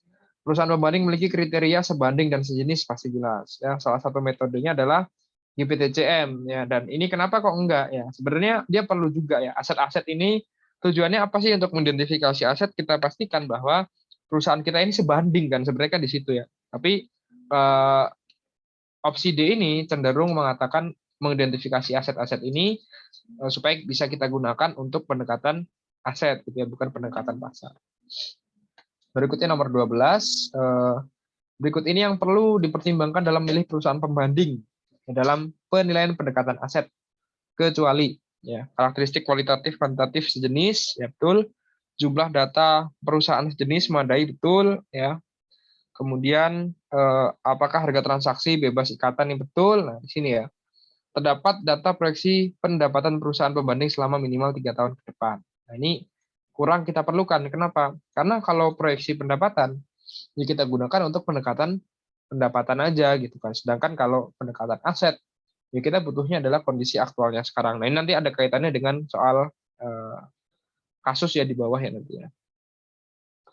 Berikutnya nomor 13, dalam hal plan bisnis menggunakan rasio ekuitas, maka dapat menggunakan rasio berikut kecuali ya ini price to growth ya, karena price to growth itu nggak ada rasionya gitu ya. Rasionya price to earning ada, price to sales ada, price to book value ada. Tapi kalau price to growth itu nggak ada gitu ya. Berikutnya adalah GPTCM ya. Seringkali indikasi nilai yang didapatkan adalah indikasi minoritas ya kalau GPTCM. Ini sudah jelas. Berikutnya perusahaan pembanding yang dapat digunakan untuk GPTCM memiliki kriteria sebagai berikut kecuali ya. Di sini industri, kegiatan usaha, produk dan risiko adalah sejenis ya. Artinya kalau dia kertas ya cari pembanding perusahaan kertas. Kalau dia tambang cari pembanding perusahaan tambang kayak gitu. Karakteristik pertumbuhan dan struktur permodalan juga sebanding ya. Jadi jangan sampai kita ada perusahaan nih kita UMKM gitu ya, kita cari UMKM, terus kita bandingin sama perusahaan yang dia sudah mature lah ya, udah mature, udah kondisi perusahaan yang udah melandai ya, growth-nya udah nggak gede lagi nih, growth-nya cuma 1%, atau bahkan growth-nya sudah negatif karena perusahaannya sudah mature. Nah itu jangan kita bandingin sama itu gitu ya. Kita bandingin sama perusahaan yang growth-nya sama-sama growth juga gitu kan. Kemudian sebanding di struktur kapitalnya. Karena perusahaan yang growth itu pasti punya struktur kapital yang berbeda dengan perusahaan yang sudah mature. Kalau perusahaan yang sudah mature ya dia akan fokus untuk melunasi hutang-hutangnya. Dia udah nggak lagi butuh utang gede untuk meleverage pendapatan dia. Tapi untuk perusahaan-perusahaan yang dia mengejar growth gede, maka dia membutuhkan utang untuk meleverage return dia. Berikutnya adalah kinerja keuangan historis yang sebanding ini juga ya. Tapi pangsa pasar sejenis ini bukan ya. Ini dijelaskan di pasal 62 huruf D angka 5 POJK ya. POJK pasal 62 ya, kita lihat di pasal 62 huruf D angka 5 ya. Pangsa pasarnya ini dia sebanding ya, bukan sejenis. Dia menjebak di kata sejenis aja.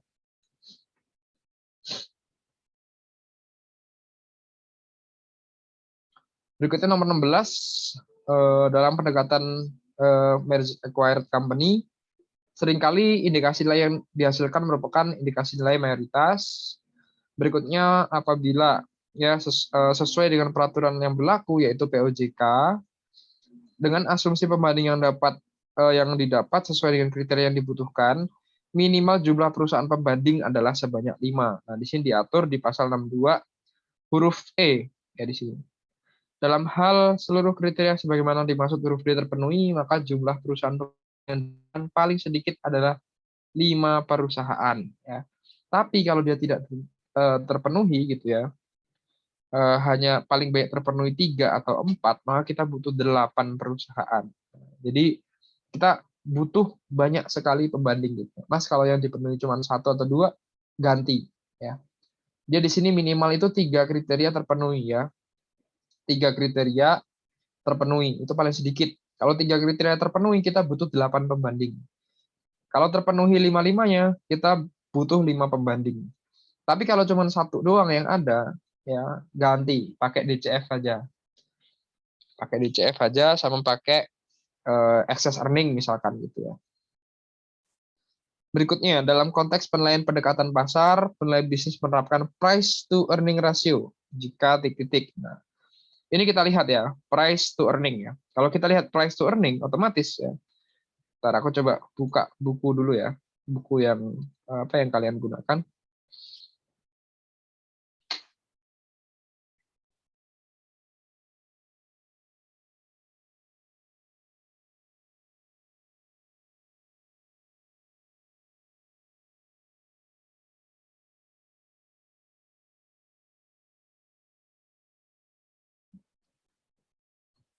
Terkait dengan pendekatan pasar. Yang ada contohnya tuh pendekatan, ini dia. Ini ya. Teman-teman fokusin ke price earning-nya. Price earning-nya.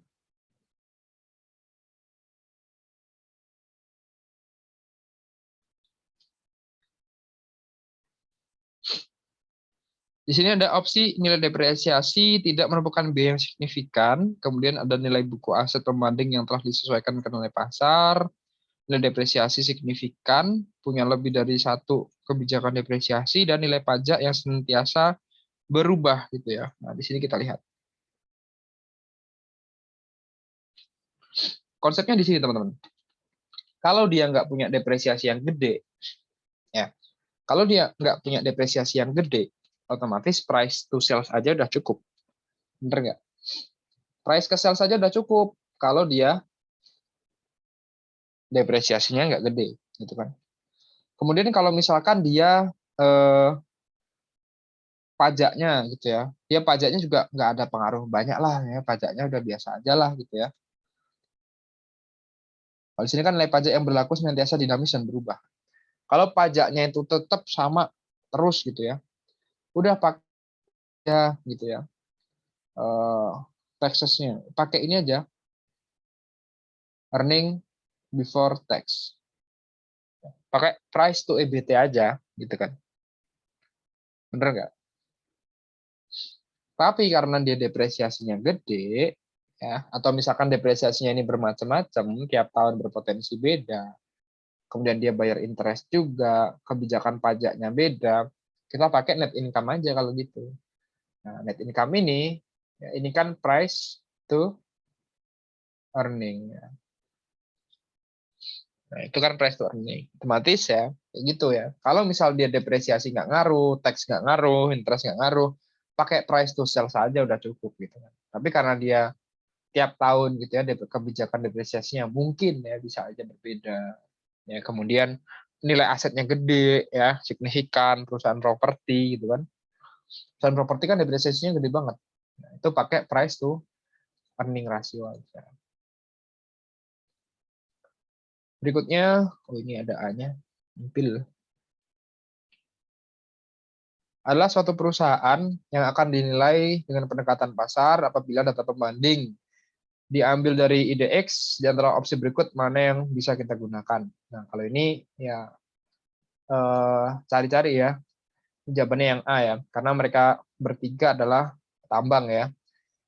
BBRI Bank, BBCA Bank, INDF Indofood ya beda, Bank BRI, Bank BCA, Bank terus ini Indofood. ICBP, Indofood CBP, bedanya Indofood sama Indofood CBP ini, kalau Indofood CBP yang mie instan gitu lah ya gampangannya, kalau Indofood biasa yang snack, terus kemudian tepung gitu ya. BBRI Bank, BMRI, Bank Mandiri, Jadi beda, Unilever, ICBP sama, tapi kemudian ada Antam tambang. Jadi yang paling benar adalah yang A. Berikutnya, konsep dari metode kapitalisasi kelebihan pendapatan yang salah di bawah ini adalah yang pertama, aktiva berwujud memberikan balikan tertentu kepada pemilik perusahaan, ini betul. Data internal perusahaan, ya, company specific data, dan data pembanding, ini apa lanjutannya ya? 20B. Ini dia nggak komplit nih. Nggak komplit nih. Kemudian setiap kelebihan balikan di atas balikan wajar merupakan balikan dari aktiva berwujud. Nah, ini salah ya. Kemudian setiap kelebihan balikan di atas balikan wajar merupakan balikan dari aktiva tidak berwujud. Nah, ini yang betul. Ini apa sih yang salah ya? Yang salah berarti yang ini, yang C ya.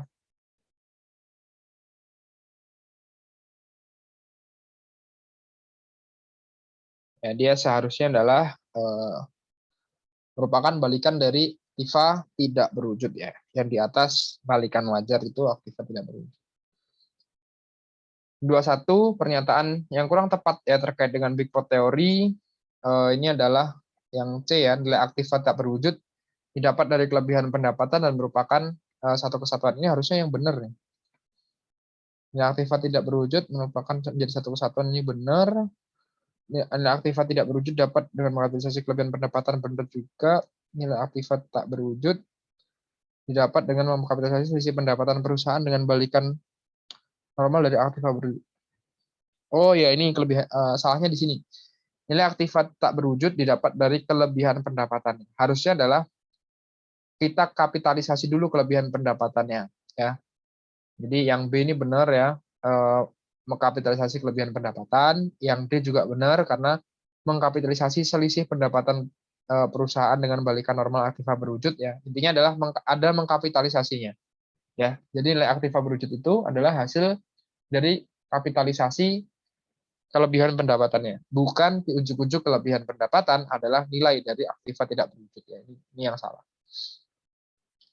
Berikutnya 22 dalam model ekuitas, balikan yang kita gunakan untuk perusahaan adalah FCFE ya. Kalau FCFF untuk model kapital ya, arus kas bersih perusahaan juga untuk model kapital. Kalau NTAV ini nggak tahu nih. Dia bukan untuk dia bukan ngitung balikan lah ya. Dia untuk menghitung asetnya, bukan menghitung balikan atau return. Beda metode ya, beda metode. Kemudian NTAV dalam model kapital diperhitungkan dengan cara titik-titik ya, ini adalah dengan menggunakan total aset dikurangi dengan kewajiban yang bukan struktur kapital. Kalau dia model ekuitas, total aset kita kurangi dengan total kewajiban. Berikutnya nomor 24. Diketahui total aset adalah 1,5 miliar, hutang merupakan bagian dari struktur kapital 0,5 miliar, total hutang diketahui 1,25. Maka NTAV model kapital adalah ya, dia total aset dikurangi dengan utang non kapital. Total asetnya 1,5 M, utang non kapitalnya adalah 1,250 ya, 1,25 M kita kurangi dengan 500 M. Ini adalah utang kapitalnya ya. Sehingga tersisa 750 juta ya NTAV-nya. Berikutnya nomor 25, diketahui nilai pasar piutang, persediaan dan aktiva tetap adalah masing-masing 5 miliar, 7 miliar dan 15 miliar. Borrowing capacity-nya sekian, hitung komposisi hutang dan ekuitasnya. Nah, ini kita hitung di sini ya untuk menghitung komposisi hutang dan ekuitasnya. Jadi borrowing capacity itu pada dasarnya adalah dari jumlah tersebut sekian persennya itu didapat dari utang. Jadi misalkan ada piutang nih, ya 5 miliar. 80% dari piutang ini adalah didapat dari utang.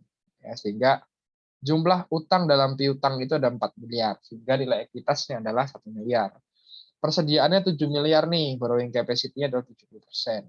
Sehingga 4,9 miliarnya adalah utang ya dari persediaan. Sedangkan 2,1 miliarnya itu berasal dari ekuitas. Dapat borrowing capacity dari mana? Dari pasar.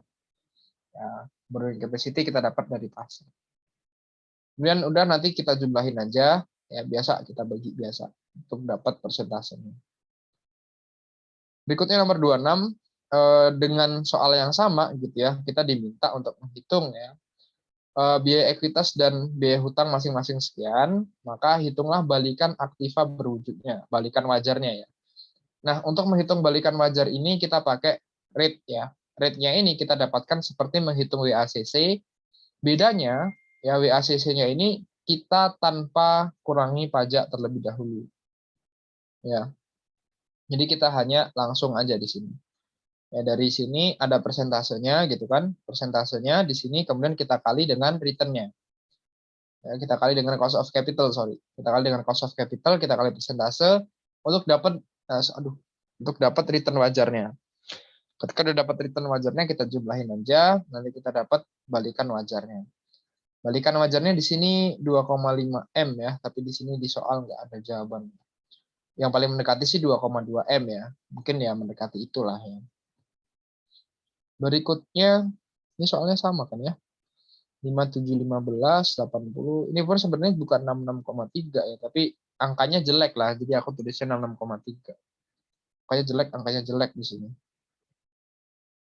Mungkin kalau misal coba dihitung lagi dengan angka yang presisi ya, kalau hasilnya presisi mungkin dia bisa lebih itu ya, dibagi 27, 66%, 6,296% gitu ya, dikali 25. 16,57407 gitu ya. Kemudian yang ini 1 dibagi 27 sekian dikali 14%. 0,47185 gitu ya. Kalau dia dihitung lebih presisi, dia bakal dapat angka yang baik lah. Berikutnya nomor 27. Berikut ini merupakan beberapa pengertian metode akumulasi aset ya. Nah, ini yang salah ya. Kecuali, kita lihat yang A. Metode penilaian dengan berdasarkan penyesuaian neraca ke dalam nilai pasar. Ini betul ya. Di akumulasi aset itu kan kita satu-satu ya kita hitung nih neraca. Oh, ini udah benar, ini udah benar. Kemudian metode penilaian dengan menggunakan beberapa metode untuk melakukan penilaian kembali atas semua pos akun di neraca. Ini benar juga ya. Dengan beberapa metode itu maksudnya gimana Mas? Maksudnya di persediaan kita gunakan apa tuh metodenya? Dulu ingat ya, di awal-awal kan kita udah belajar adjustment ya, atau penyesuaian ya, atau normalisasi laporan keuangan ya. Kalau persediaan kita lihat lagi metode dia pencatatannya LIFO atau FIFO. Kemudian kalau utang ya, kita netkan terhadap piutang tak tertagihnya. Aset tetap kita gunakan pendekatan yang kita gunakan untuk menghitung nilai dari aset tetap. Misalkan kita gunakan pendekatan pasar, kita gunakan pendekatan lainnya ya untuk menghitung aset tetap. Kemudian untuk menghitung aset sahamnya, misalkan dia punya saham juga di perusahaannya, dia investasi di saham, ya kita hitung nilai pasar wajar dari saham tersebut, kita hitung satu-satu. Kemudian yang D, metode penilaian dengan berdasarkan penyesuaian aktiva dan kewajiban ke dalam nilai pasar, betul ya. Kemudian nanti sisanya menjadi perubahan ekuitasnya. Nah, ini yang salah ya, metode penilaian dengan menggunakan beberapa metode untuk melakukan penilaian kembali atas semua aktiva di neraca. Bukan hanya di neraca, bukan hanya di aktiva saja ya, tapi perlu juga kewajiban ya. Ini yang merupakan kewajibannya ya. Ini semua pos akun benar ya, aktiva dan kewajiban benar ya. Ini yang kurang ya, ini hanya aktiva saja. Kewajibannya juga harus kita lakukan penilaian kembali. Berikutnya nomor 28. Berdasarkan ya, berikut alasan penyesuaian aktiva dan kewajiban ke dalam nilai pasar kecuali titik-titik. Yang A, nilai buku tidak mencerminkan nilai ekonomis, benar ya. Kemudian yang C, untuk mendapatkan gambaran yang wajar mengenai posisi keuangan perusahaan, ini benar juga. Yang D, nilai buku adalah berdasarkan ketentuan standar akuntansi, benar ya. Dia tidak menggambarkan nilai saat itu, ya, nilai benar-benar nilainya. Yang B ini yang salah, nilai pasar mencerminkan going concern perusahaan. Ini nggak ada kaitannya ya antara nilai pasar dan nilainya. Sehingga opsi B yang salah. Berikutnya, domain internet, contoh ATB terkait dengan teknologi. Ini benar. Berikutnya nomor 30 ya, pilihan terakhir. Harga pada saat tanggal penilaian atau harga terakhir sebelum libur ya. Jika tanggal penilaian adalah hari libur, adalah penyesuaian untuk titik. Nah, ini untuk marketable security. Misalkan dia punya perusahaan itu kita nilai dengan pendekatan aset, kemudian dia ada marketable security, misalkan perusahaan Saratoga ya, SRTG, apa namanya, punyanya Pak Sandiaga Uno, itu kan dia perusahaan investasi gitu ya. Dia pegang saham perusahaan, misalkan dia beli saham perusahaannya POWR gitu ya, atau beli sahamnya Power Bersama Infrastruktur ya. Kemudian kita lihat nih, apakah pos tersebut kalau kita melakukan penilaian dengan pendekatan aset, apakah pos-pos tersebut sudah disesuaikan dengan harga saham terbarunya gitu kan. Bisa saja itu masih harga saham pada saat pembuatan laporan keuangan, atau justru malah dengan apa namanya, belum disesuaikan gitu ya, masih dengan metode biaya, artinya harga belinya dulu berapa, sudah dicatat di neraca sebagai itu saja gitu ya, belum disesuaikan dengan harga pasar terbarunya. Nah, ini kita lihatnya dengan tanggal penilaiannya. Misalkan tanggal penilaiannya adalah tanggal 1 gitu ya, tanggal 1 Januari. Maka kita lihat di 1 Januari. Kalau 1 Januari hari Sabtu kan, ternyata hari Sabtu kan bursa tutup ya. Berarti kita lihat pada tanggal 31 Desembernya. Ya, begitu lah kurang lebihnya. Oke, ini untuk pilihan ganda sudah selesai. Silahkan kalau ada yang mau tanya terkait dengan pilihan ganda, boleh ditanyakan. Banyak ya yang masih bertahan ya, masih 40 anak yang bertahan. Terkait dengan pilihan ganda, silahkan.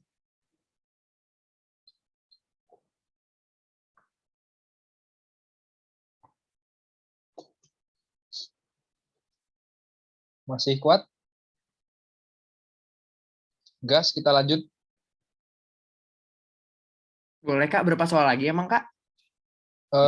Masih ada 5, tapi yang 2 soal terakhir itu dia panjangnya ramai. Ini 2 soal terakhir ini panjang banget. Ini aku bikin di Excel gitu sih. Ntar mungkin Excelnya aku kasihin aja gitu ya. Excelnya aku kasihin gitu aja ya. Ini bisa teman-teman baca atau teman-teman lihat sendiri nanti. Ini kok value ya?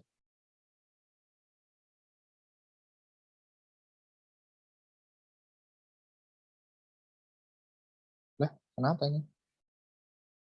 Kok hilang? Ntar mungkin yang ini aku kasihin ke teman-teman gitu aja ya. Yang ntar aku perbaikin dulu. Aku kirim ke teman-teman gitu. Ini kita bahas yang apa namanya, soal esainya dulu. Iya, ini emang luar biasa. Ini bayangin aja angkatanku waktu ngerjain ini, kita udah kayak kejang-kejang duluan gitu kan. Kayak lah, serius ini soalnya sebanyak ini gitu. Kayak pilihan ganda kan kita ngerasa kayak pilihan ganda udah 30 nih gitu kan. Pilihan ganda udah 30. Kita lihat ke esai 3 soal, banyak banget kan. Saya 3 soal, sebutkan sama ngitung pula. Masih ada apa namanya? Soal kasus. Soal kasusnya setengah lagi nilainya. 45 poin kan soal kasusnya. Dan gandanya nilainya 1111. Kayak kita agak kejang-kejang juga sih waktu itu.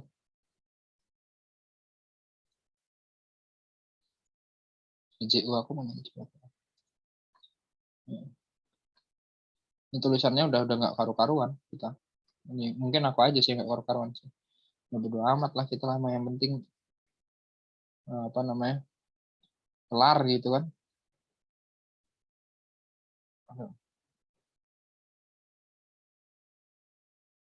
Ya, siswa tingkat balikan NTAV, balikan ini aja aku belum menyesuaikan dengan pajaknya gitu kan. Belum mau kurangin pajaknya. Menghitung AKB ekuitas, menghitung excess earningnya. Ini aja aku pas aku hitung kayak wah ini gede banget ini mah, belum, ini kayaknya salah ini aku mah.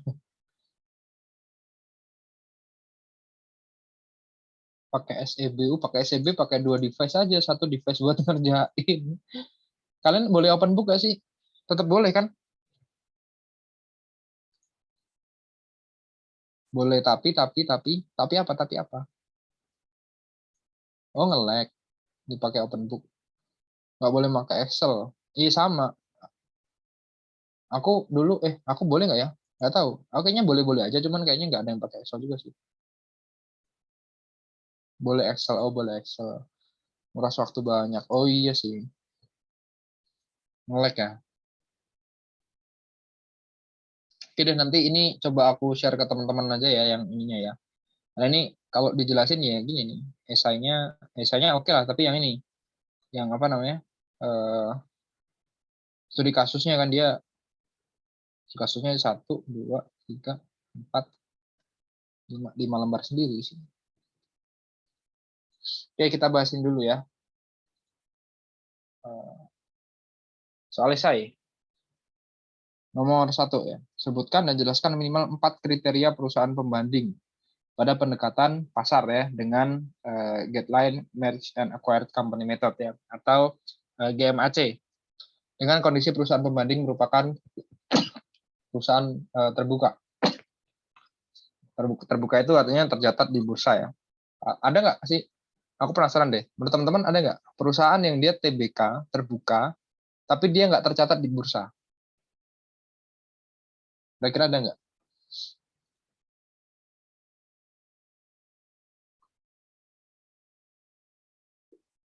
Ada nggak ya?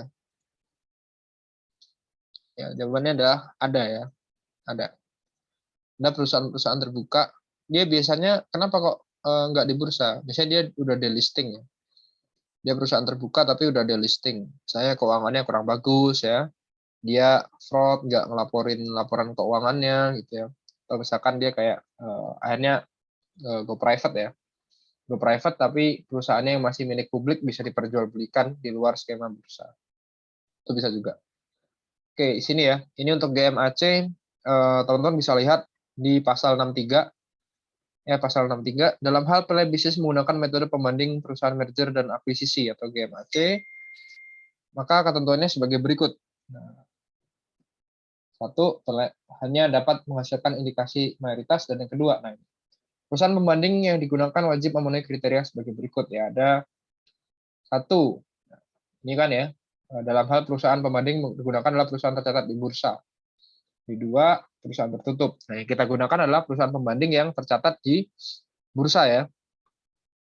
Nah, yang A, perusahaan digunakan sebagai pembanding wajib melakukan transaksi merger atau akuisisi lebih dari 5 tahun sebelum tanggal penilaian. Oh sorry, tidak lebih ya, tidak lebih dari 5 tahun. Jadi 5 tahun ke belakang itu pernah merger atau akuisisi. Perusahaan yang digunakan sebagai pembanding wajib tercatat di Bursa Efek yang sama dengan perusahaan yang menjadi objek penilaian. Artinya, tapi agak kesulitan di sini sih. Kalau pendekatan pendapatan dan juga pendekatan pasar, setahu aku boleh pakai perusahaan dari bursa luar negeri ya. Tapi kalau di sini berarti dia harus dari bursa yang sama. Artinya dia harus sama-sama di, misalkan kalau di Indonesia ya di Bursa Efek Indonesia doang gitu. Kita nggak bisa pakai bursa yang lainnya. Berikutnya, perusahaan yang digunakan sebagai pembanding wajib bidang usaha yang sama, ini jelas ya. Perbankan ya perbankan, yang lain ya yang lain. Perusahaan yang digunakan sebagai pembanding wajib mempunyai kapitalisasi pasar dan atau struktur permodalan yang setara dengan perusahaan menjadi objek penilaian. Artinya kapitalisasi pasar, cara cari taunya gampang ya. Ketik aja kode sahamnya, misalkan nih BBRI. Ya. BBRI. IDX. Nanti di sini ada kapitalisasi pasar. Oke. Berikutnya, ini transaksi merger atau akuisisi yang pernah dilakukan merupakan suatu transaksi yang bersifat wajar dan bukan transaksi antar pihak yang berelasi atau dalam suatu pengendalian. Ya, misalkan anak perusahaan mengakuisisi anak perusahaan lainnya gitu ya, nggak wajar ya, itu artinya dalam misalkan nih contoh sederhananya adalah apabila ada satu BUMN digabung dengan BUMN lainnya ya atas dasar ya misalkan untuk penyehatan perusahaan atau untuk restrukturisasi modal, nah itu nggak boleh kita jadikan referensi ya, nggak boleh kita jadikan perusahaan pembanding. Kenapa? Ya itu kan bukan transaksi yang wajar gitu, itu kan transaksi yang under control kan, dia ya perusahaannya merger karena alasan tertentu gitu kan. Sedangkan kita pengennya adalah perusahaan yang dia memang merger atau akuisisi untuk tujuan bisnis ya, untuk kepentingan bisnis. Misalkan kalau perbankan ya pakai yang kemarin, misalkan ada 3 ya, BRI Syariah, Bank Syariah Mandiri, dan BNI Syariah itu boleh kita pakai. Tapi kalau aku nggak salah, pas mergernya 3 itu kan nggak ada tuh bank-bank lain yang pernah merger sebelumnya. Kalau aku nggak salah nih, kalau nggak salah ya, sekali kalau nggak salah. Waktu menilai itu, kayaknya pakai pembanding luar negeri. Tapi aku nggak tahu ya, kalau aku nggak tahu. Kalau nggak salah sih kayak gitu. Tapi kalau di sini emang nggak boleh ya, berarti ya udah pakai yang dalam negeri aja.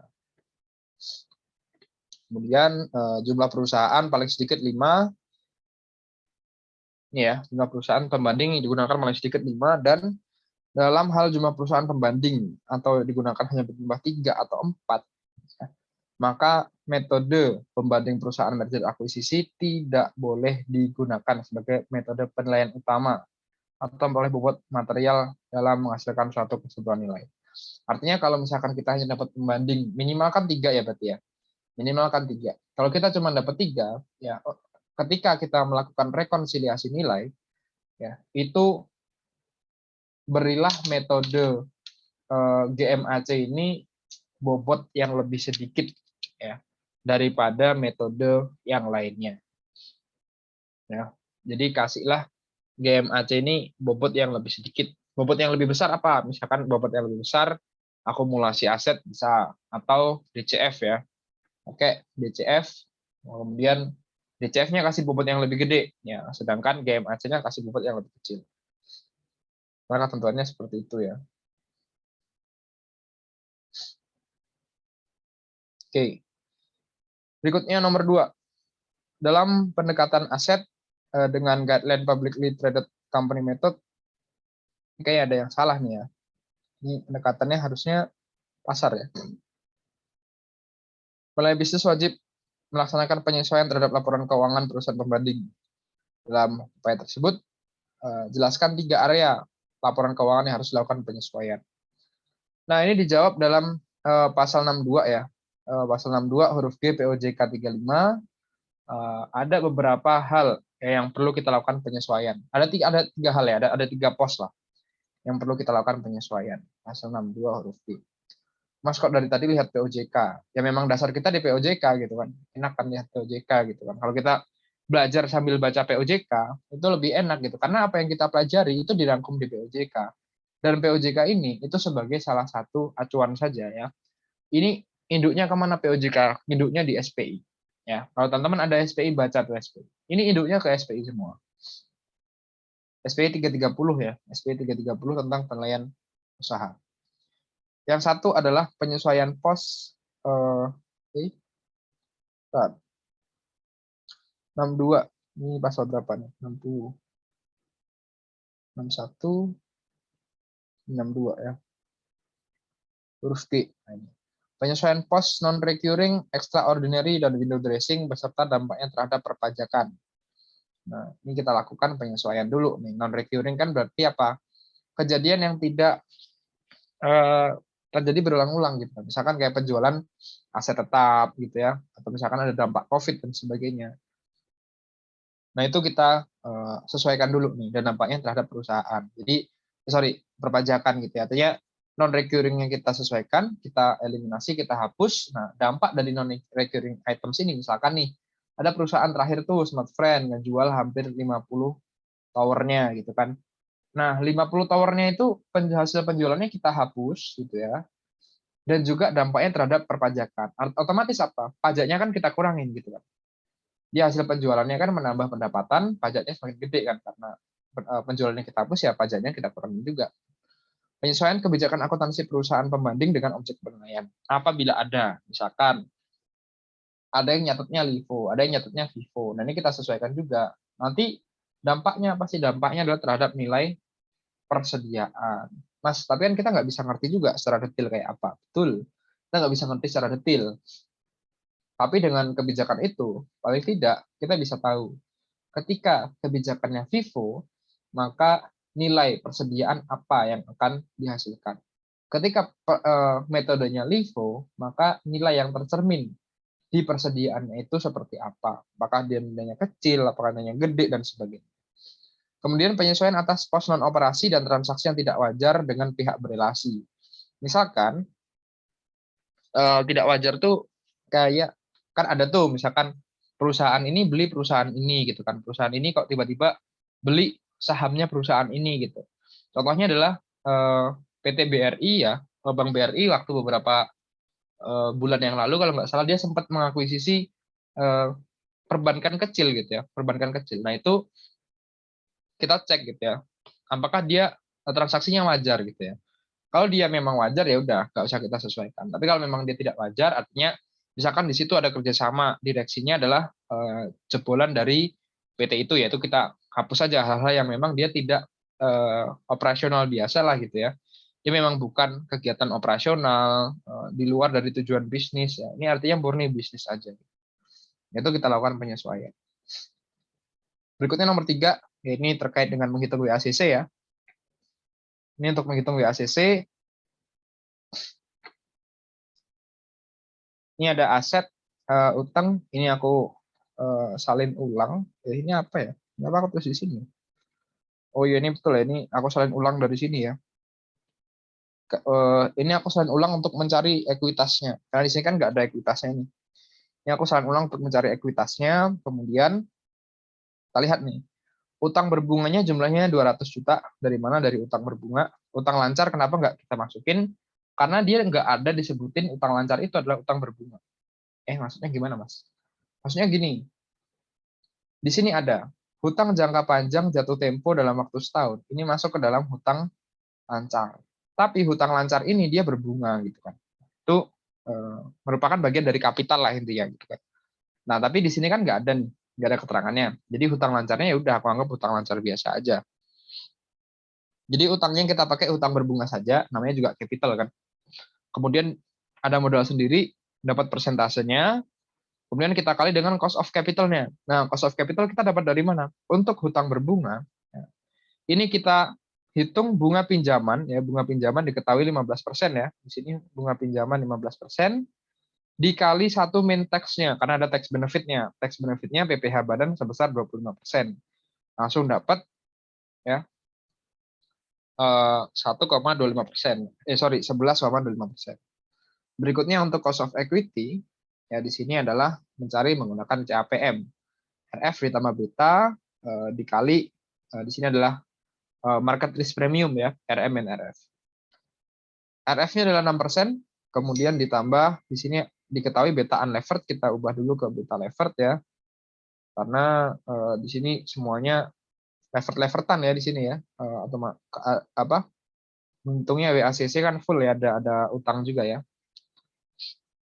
Sehingga dapatlah 1,12 ya, beta levered cara mencarinya seperti ini. Unlevered beta ya dikali 1 plus 1 min tax dikali debt equity ratio atau dikali DER.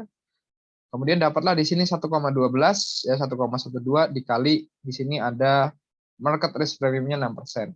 Sehingga 1 plus 1,12 dikali 6%. Sehingga dapatlah cost of equity-nya sebesar 12,72%. Kita kalikan ya persentase dengan cost of capital untuk mendapatkan weighted average cost of capital yang dijumlahkan dapatlah 12,37%. Ini untuk mencari WACC aku rasa nggak ada masalah ya. Kita sudah sering ya mencari WACC dari kita belajar manajemen keuangan ya. Aku ingat kalau waktu itu kita pertemuan ke-4 4 atau ke-5 gitu, kita udah diajarin cara mencari WACC. Pertama kan dasar manajemen keuangan, kedua time value of money basic, ketiga time value of money annuity, berikutnya cara mencari stock valuation, bond valuation, baru risk ya. Atau kebalik ya, risk dulu baru stock valuation, bond valuation. Oh ya betul, risk dulu berarti risk pertemuan ke-4, terus stock valuation, bond valuation. Oke, itu aja untuk hari ini. Silakan bagi yang ingin bertanya. Nanti untuk yang soal studi kasus, aku kirim Excel aja ya. Aku kirim Excel-nya. Itu aja. Ya kan emang bener ya. Soalnya emang aku waktu itu kaget juga sih. Banyak ya ternyata ya. Sempat agak pusing juga ya kalau banyak gitu kan. Ini kan kita harus nggak sempat Ctrl F ya. Bener lah waktu itu kata Pak Dir kan, Pak Dir bilang Kalian boleh open book, tapi soalnya kita desain kalian supaya nggak sempat open book. Bilang gitu nggak ya Pak Dede? Atau dosen aku yang bilang kayak gitu? Oke, ini ada beberapa pertanyaan. Kalau rekonsiliasi DCF sama public trade company method, kenapa kebanyakan 50-50 persentasenya? Ya. Sebenarnya satu ya, yang paling mencermin atau yang biasa yang selalu kita gunakan dalam penilaian itu pertama kali yang kita tuju adalah pasar ya. Pasar itu selalu kita cari ya, pasar. Kalau nggak ada, baru kita gunakan yang namanya DCF kan. Seringkali kan kayak gitu. Kenapa 50-50? Ya rekonsiliasi nilainya. Itu tergantung seni penilainya. Penilai menganggap pasar dan DCF ini punya nilai yang sama, punya bobot yang sama, satu mencerminkan minoritas sama-sama minoritas, ya dia dikasih 50-50 gitu aja sih sederhananya gitu ya. Tapi kalau misalkan sebagai seorang penilai kemudian kamu menganggap berbeda, kamu menganggap kayak, oh nggak bisa mas. Di pasar ini, perusahaan pembandingnya, dia sama-sama satu industri misalkan, sama-sama industri telekomunikasi nih. Tapi yang satu, dia ini fokus jualan layanannya, dia fokus jualan kayak misalkan Indosatnya atau Telkomselnya. Yang satunya, dia fokus nyewain kabelnya. Jadi dia fokus nyewain menaranya, nyewain kabel apa namanya, kabel optiknya, fiber optiknya, jalur bawah tanahnya, atau dia nyewain apa sih dulu yang kita belajar di PAP 3 itu yang sebelum UTS, yang celah sempit. Dia fokus nyewain itunya mas itu.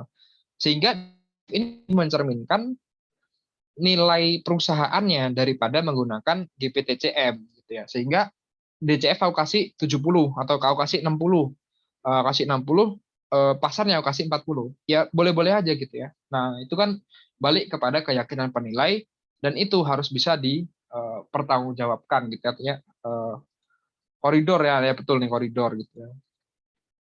Itu pakai keyakinan penilainya gitu. Kalau misalkan sama-sama yakin ini mencerminkan nilai pasar, mencerminkan nilai pasar, oh gas aja gitu. Misalkan kayak tadi nih gitu ya, dia pembandingnya nggak komplit 5, pembandingnya cuma 3 gitu. Aduh kalau pembandingnya 3, berarti kan istilahnya GPTCM-nya kurang paripurna ya nggak? GPTCM-nya kan nggak paripurna kan? Jadi GPTCM-nya mungkin kita kasih lebih rendah ya dalam rekonsiliasi, DCF-nya kita kasih lebih banyak. Itu bisa juga. Kalau ada unsystematic risk itu digimanain. Unsystematic itu kan nanti menambah risk free ya. Dia nanti menambah risk free untuk kita gunakan mencari CAPM. Ini apa maksud catatan amal berkurang ini? Aku lupa.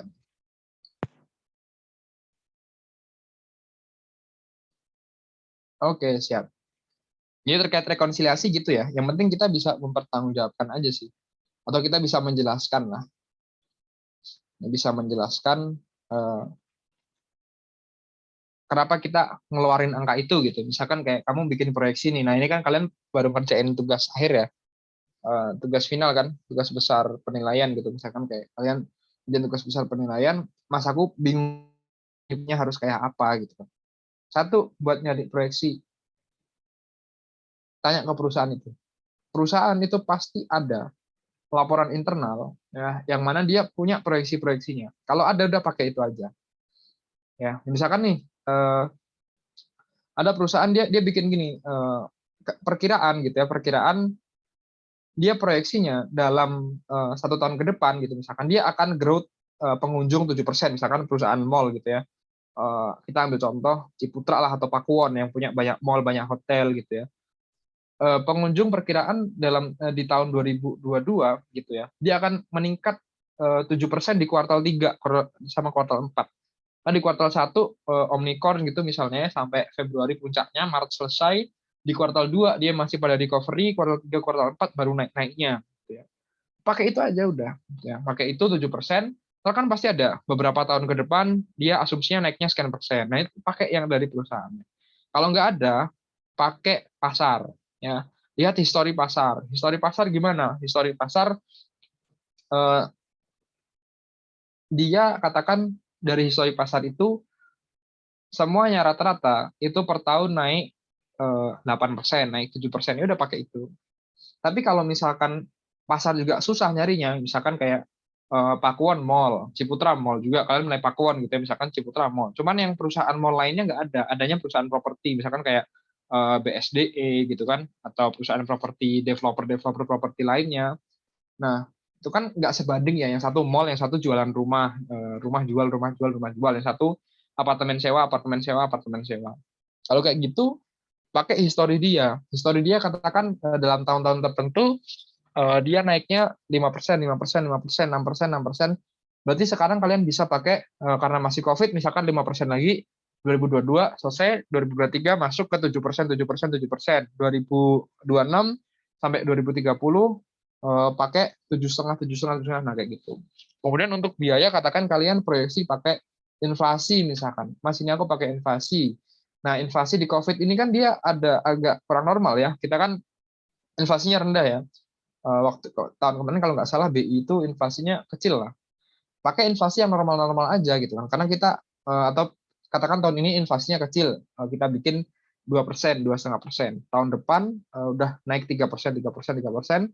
2024, 2025 kasih 3,5 karena katakan ekonominya udah economic boom gitu ya. 25, 3,5, 3,5, 3,5, 3,5%, gitu-gitu.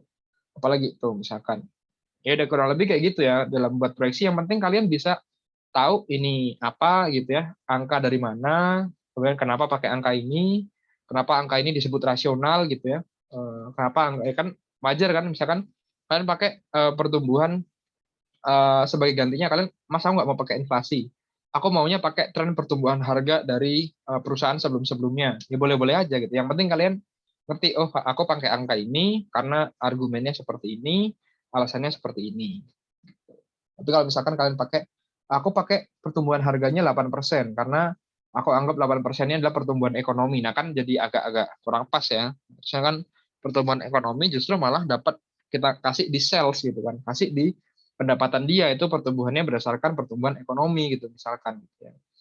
Karena yang leading ya sebenarnya yang leading di ekonomi itu kan perusahaan properti sama perbankan. Itu yang leading di pertumbuhan ekonomi. Dia pasti sering-sering ya dapat banyak dari situ. Kalau perusahaan retail, kemudian perusahaan-perusahaan lainnya itu dia nggak begitu leading lah, nggak begitu mirip-mirip lah. Bisa jadi retail itu pertumbuhannya lebih tinggi daripada pertumbuhan ekonomi gitu ya. Tapi kalau yang leading banget, yang punya pengaruh besar ya, atau istilahnya market capitalnya besar gitu ya, itu kan perbankan sama properti. Oke, itu mungkin teman-teman. Ada lagi yang mau ditanyain?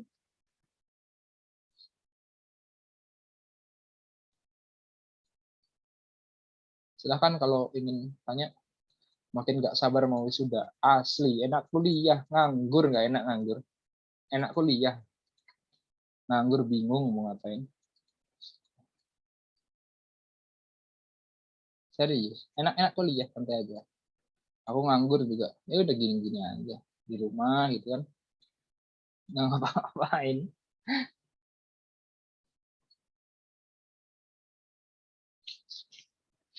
Oke gitu teman-teman. Sit-in itu apa maksudnya sit-in? Oh kayak itu, yang kuliah-kuliah itu ya. Di psikodeum lulus tapi nganggur bentar sih. Ya boleh lah, boleh. Kalau tahun kemarin tuh agak yang ngeri kalau kalian apa namanya ikut yang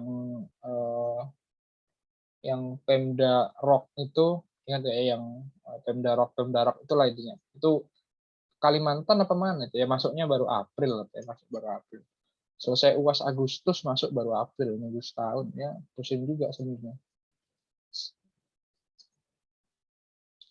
Tapi kalau tahun ini ya insya Allah masuknya cepet-cepet lah, enggak